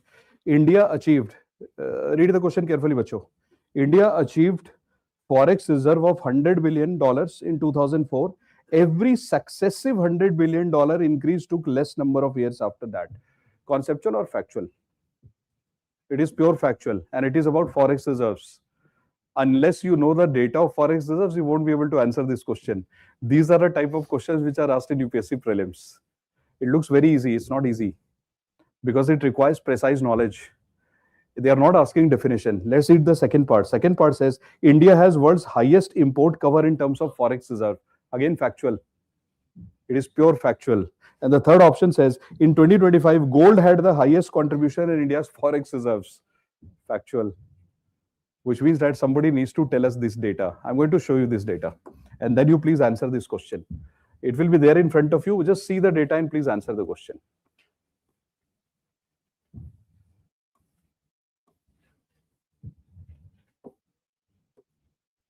Let me see if yes, this is the data. See this please, and please answer. Consider this question to be a data interpretation question of your CSAT. See the question carefully and please answer. अच्छे से देखिए. See this graph first. What is this graph saying? This shows India's journey of achieving very high forex reserves. So see, 1991, I have not written anything. India got $100 billion, the first $100 billion in terms of forex reserve came in 2004. India's forex reserve became $100 billion for the first time in 2004. So read the MCQ please and tell me, India achieved $100 billion in 2004. Right or wrong? First statement is absolutely right. Now read the second statement. It says in there itself, every successive $100 billion increase took less number of years. So now let's see, 2004 to 2020, 100 billion became 500 billion. Okay, theek hai. So how many years did it take us? 16 years. Now 2020 to 21, 500 became 600. Oh, just 1 year. So it is taking less number of years, okay?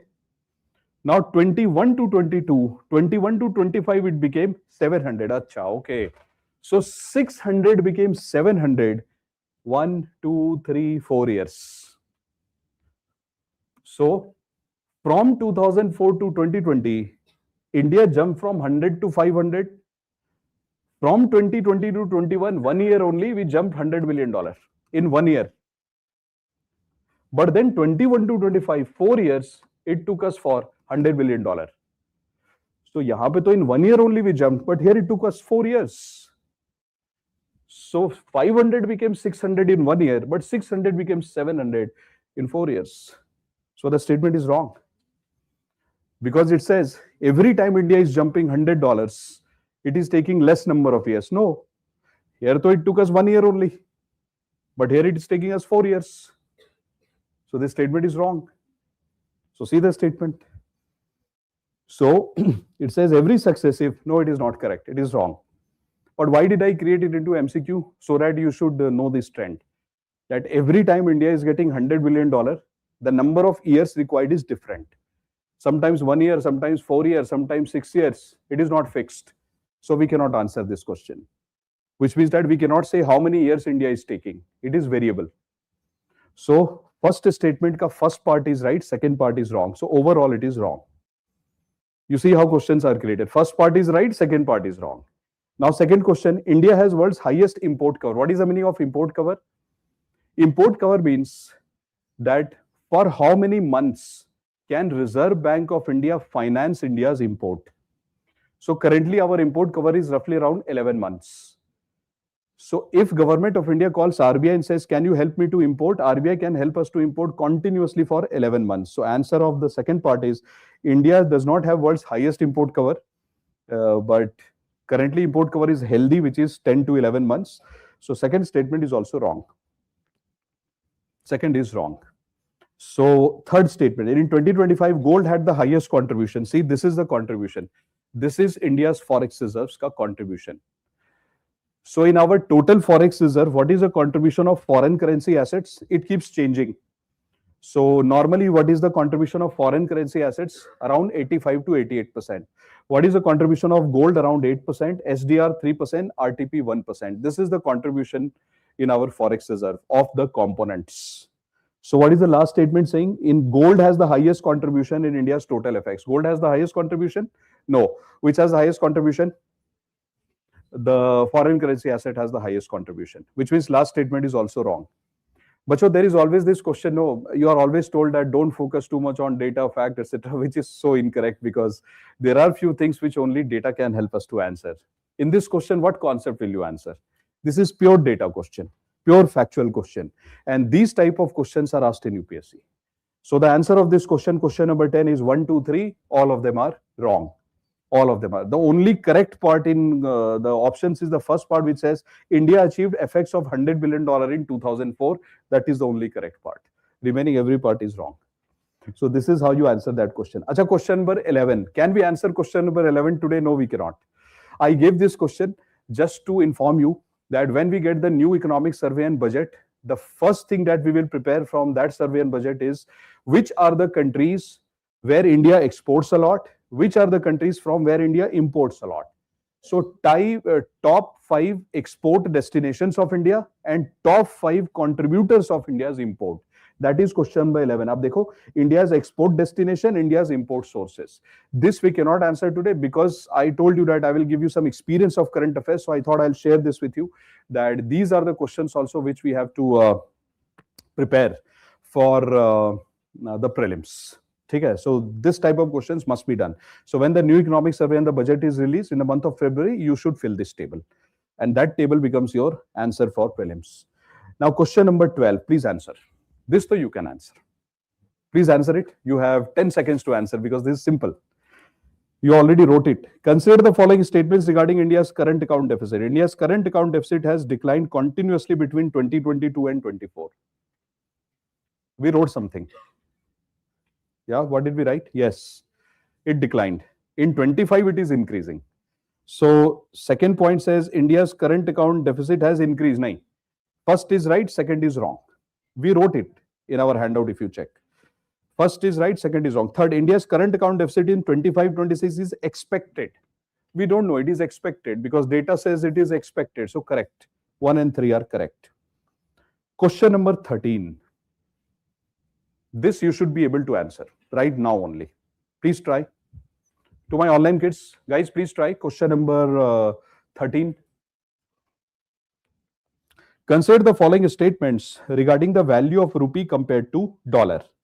2009 onwards, the drop in rupee value compared to dollar every successive 5 year has been sharper. No, it has been less sharp. Very good. So first is wrong. Second, rupee has lost around 6% of its value compared to dollar, especially after US imposed tariff. It is correct. Factually correct. Very nice. And the last option, India is experiencing sharp devaluation of rupee with around $1 is equal to rupees 90.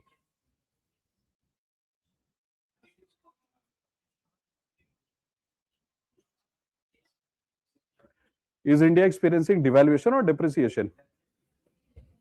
Devaluation means RBI is doing it. RBI is not doing it. The word devaluation is wrong here. It should be depreciation. When RBI does something deliberately, that RBI decided that I will make $1 is equal to 90 rupees. Why will RBI decide it? It is coming under so much of criticism. In fact, RBI tried to stop it like crawl peg, like crawl like. So in fact, RBI is not doing it. Market is doing it. So whenever you use the word devaluation, that means deliberately RBI is doing it. And when you use the word depreciation, that means it is happening because of market. So here the word devaluation has been used, which is incorrect. That means we are blaming RBI for this. So this is not correct. Answer, this third option is wrong. Dekho bacho, we have to be careful in the exam. So question number 14, it says, which of the following could be potential factor behind rupee depreciation? See, same mains wala point is coming in prelims. So which are the potential factor for rupee depreciation in the recent months? Low GDP. No. Our GDP has been very high. High inflation. No, India does not have high inflation. Our inflation is in control. Strong dollar. No. Did we ever write that dollar was strong? We didn't write dollar was strong. Let me tell you something interesting. This is a weird thing. US has printed unnecessarily extra amount of dollars.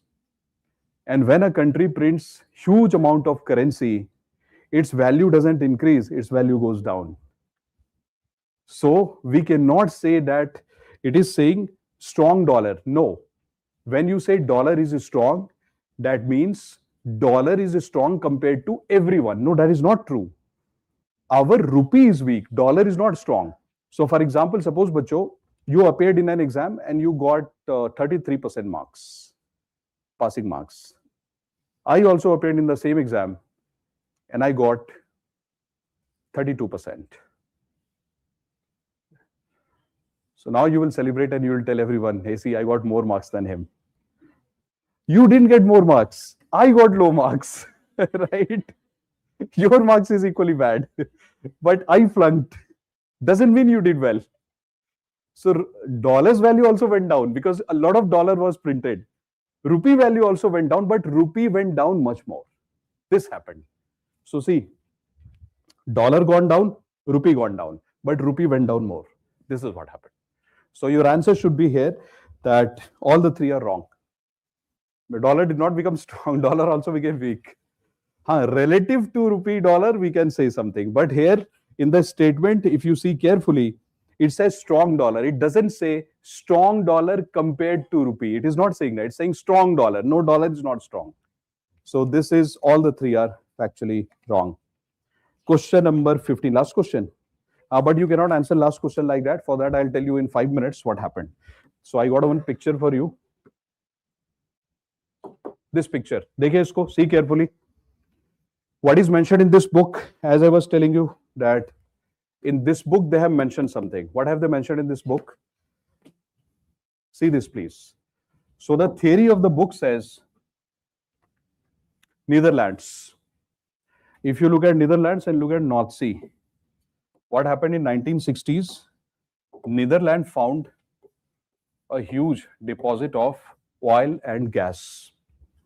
I will write something, you tell me the sequence so that we are able to understand. This is Netherlands. Netherlands was able to find huge deposit of oil and gas. Fatapat, please answer a question. If you find all of a sudden huge deposits of oil and gas, is it your creation or hard work? No, that is why it is called as windfall gain. That is the first thing. Windfall gain. It is not called profit. It is windfall. It just happened. Okay, question number 2. If you are the president of Netherlands, what will you do immediately? Take all the oil and gas and start to export. You will start to export. That is what they did. Isko uthaya and they started to export. When you export, what will you get? Dollar. Brilliant. You will get dollar. Now, since you are getting lot of dollars and this is your domestic currency, will you print domestic currency? No need. Why will you print? You are getting dollars. When you get a lot of dollars, you become super rich. Would you produce pen, laptop and mobile phone in your country? Or would you call every country in the world who is producing amazing quality of laptop, mobile phone, that sell it to me, I'm rich? You will import. So now what will happen? They are exporting oil and they will import everything else. And when you start to import these things, what will happen to domestic production? Gone.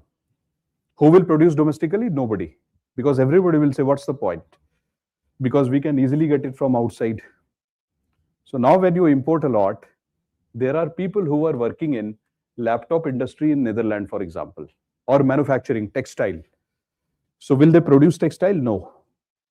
So the workers who are there in these industries, they will say that there is no future in textile.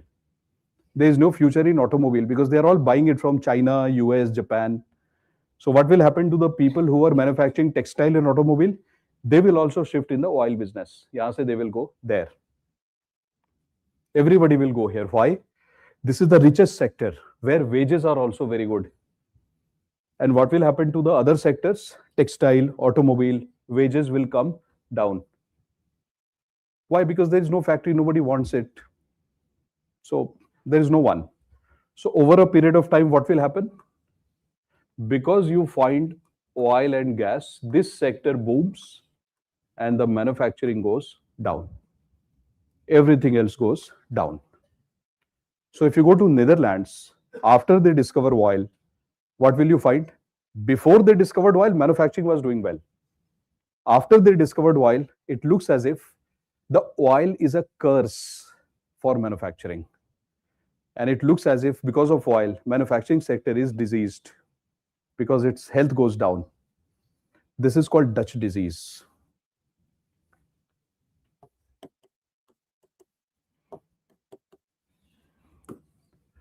So what will you write in Dutch disease in the exam? That whenever there is all of a sudden discovery, likh lijiye, please write Dutch disease either in your handout or in your notebook.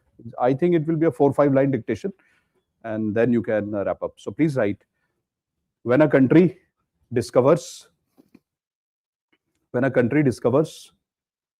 natural resources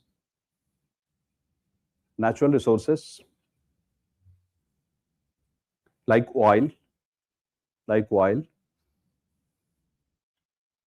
put a dash, hyphen, and please write, they export the product related to oil and gas. They export the product related to oil and gas. Again, put a dash and please write, wages and salaries also increases in the oil sector, in the oil sector, full stop. Dollar inflow happens. Dollar inflow happens, which leads to appreciation of domestic currency. Appreciation means the domestic currency becomes more valuable. Appreciation of domestic currency. Full stop and then write. Over time, other sectors like manufacturing decline. Full stop. This is called Dutch disease. So what has Arvind Subramaniam said for India? He said India also suffered from Dutch disease, but India never discovered oil.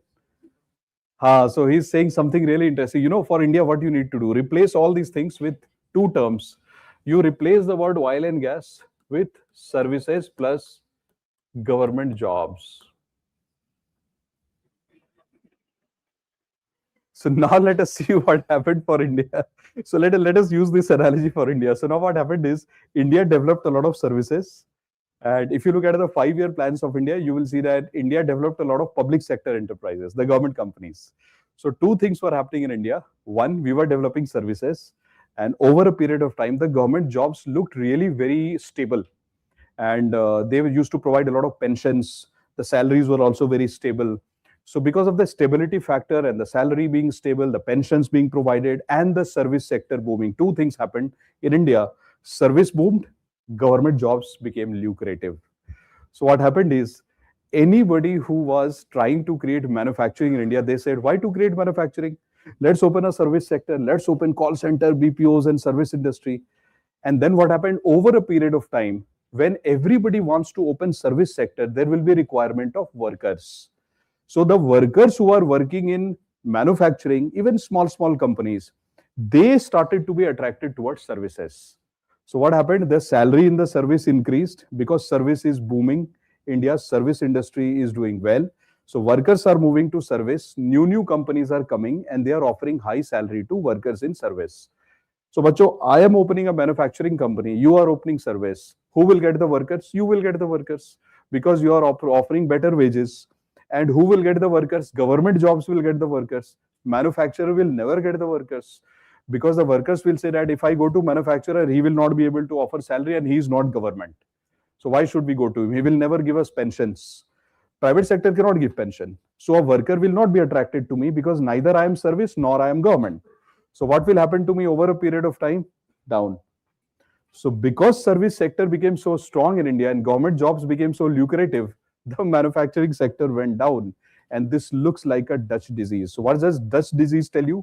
Dutch disease says that booming of one sector leads to the downfall of another. So please write, in India, change the paragraph and just write about India, 2 lines. In India, the service sector and government jobs, the service sector and government jobs became attractive, which pulled workers, full stop. Also, service sector. Bacho, we saw na, in service sector that export is more than import. Yes. So please write. Also, the service sector exports and brings dollars. Exports and brings dollars. Hence, one of the reasons of decline of manufacturing, is the growth of service sector and the lucrative opportunities and the lucrative opportunities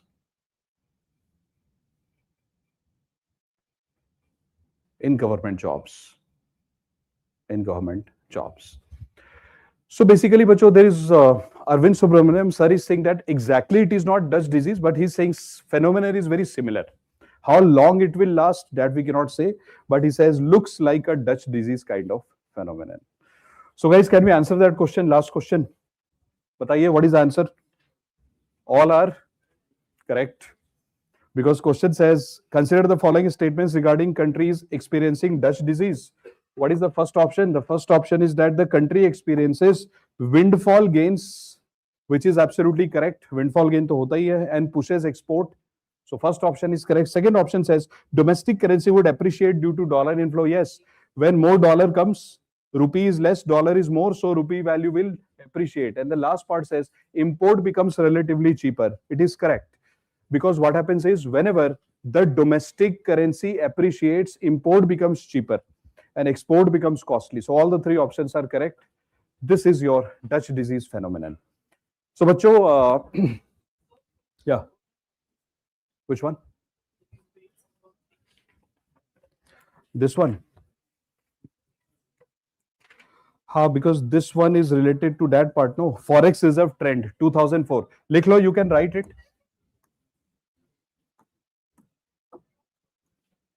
This diagram.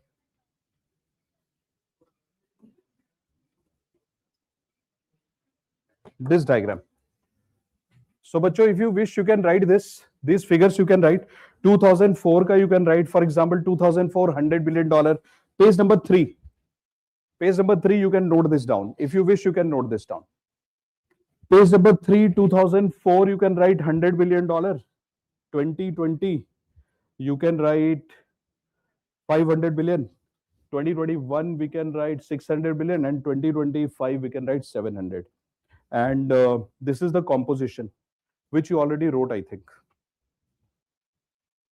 Composition you already wrote. FCA 88%, gold 8%, SDR 3%, RTP 1%. I think you already wrote this. Export destination, import destination, as I told you, that we can fill it only after the budget and the survey. So this is the part which you have to write. So you understood that this topic was lengthy. And could you also get an idea about how to prepare for both prelims and mains? And from here only, you can focus on prelims also, you can focus on mains also. Preparation is always consolidated. But yes, if you are aiming for prelims, what you should do is you should focus more on these kind of points. And for mains, hum kya karenge? What will you do for mains? Memorize the entire page after understanding the sequence you should memorize. This becomes mains answer. And if you understand each point individually, it becomes prelims point. So, bacho, this is how you have to prepare your current affairs. So now tell me, how was your experience of understanding current affairs and static together? A good experience. So which means that you enjoy newspaper. So please continue reading newspaper. If you really thought that it was good for you, that means you enjoy newspaper. Simple. So don't run away from newspaper, magazines, etc. You should focus on them, and structured current affairs is very important. Anything that you want to know from me, you please let me know. Thank you so much. Next workshop, I'll plan when I find sufficient number of current affairs topics for the exam. I'll call you again for a workshop. But thank you so much, guys, for being so patient. And please revise it once. All right, to my online kids, guys, you please get the handout. Handout is important. Using the handout only, you can understand the things properly. So have that handout with you, guys. Thank you so much. Thank you so much, guys. Thank you. Thank you.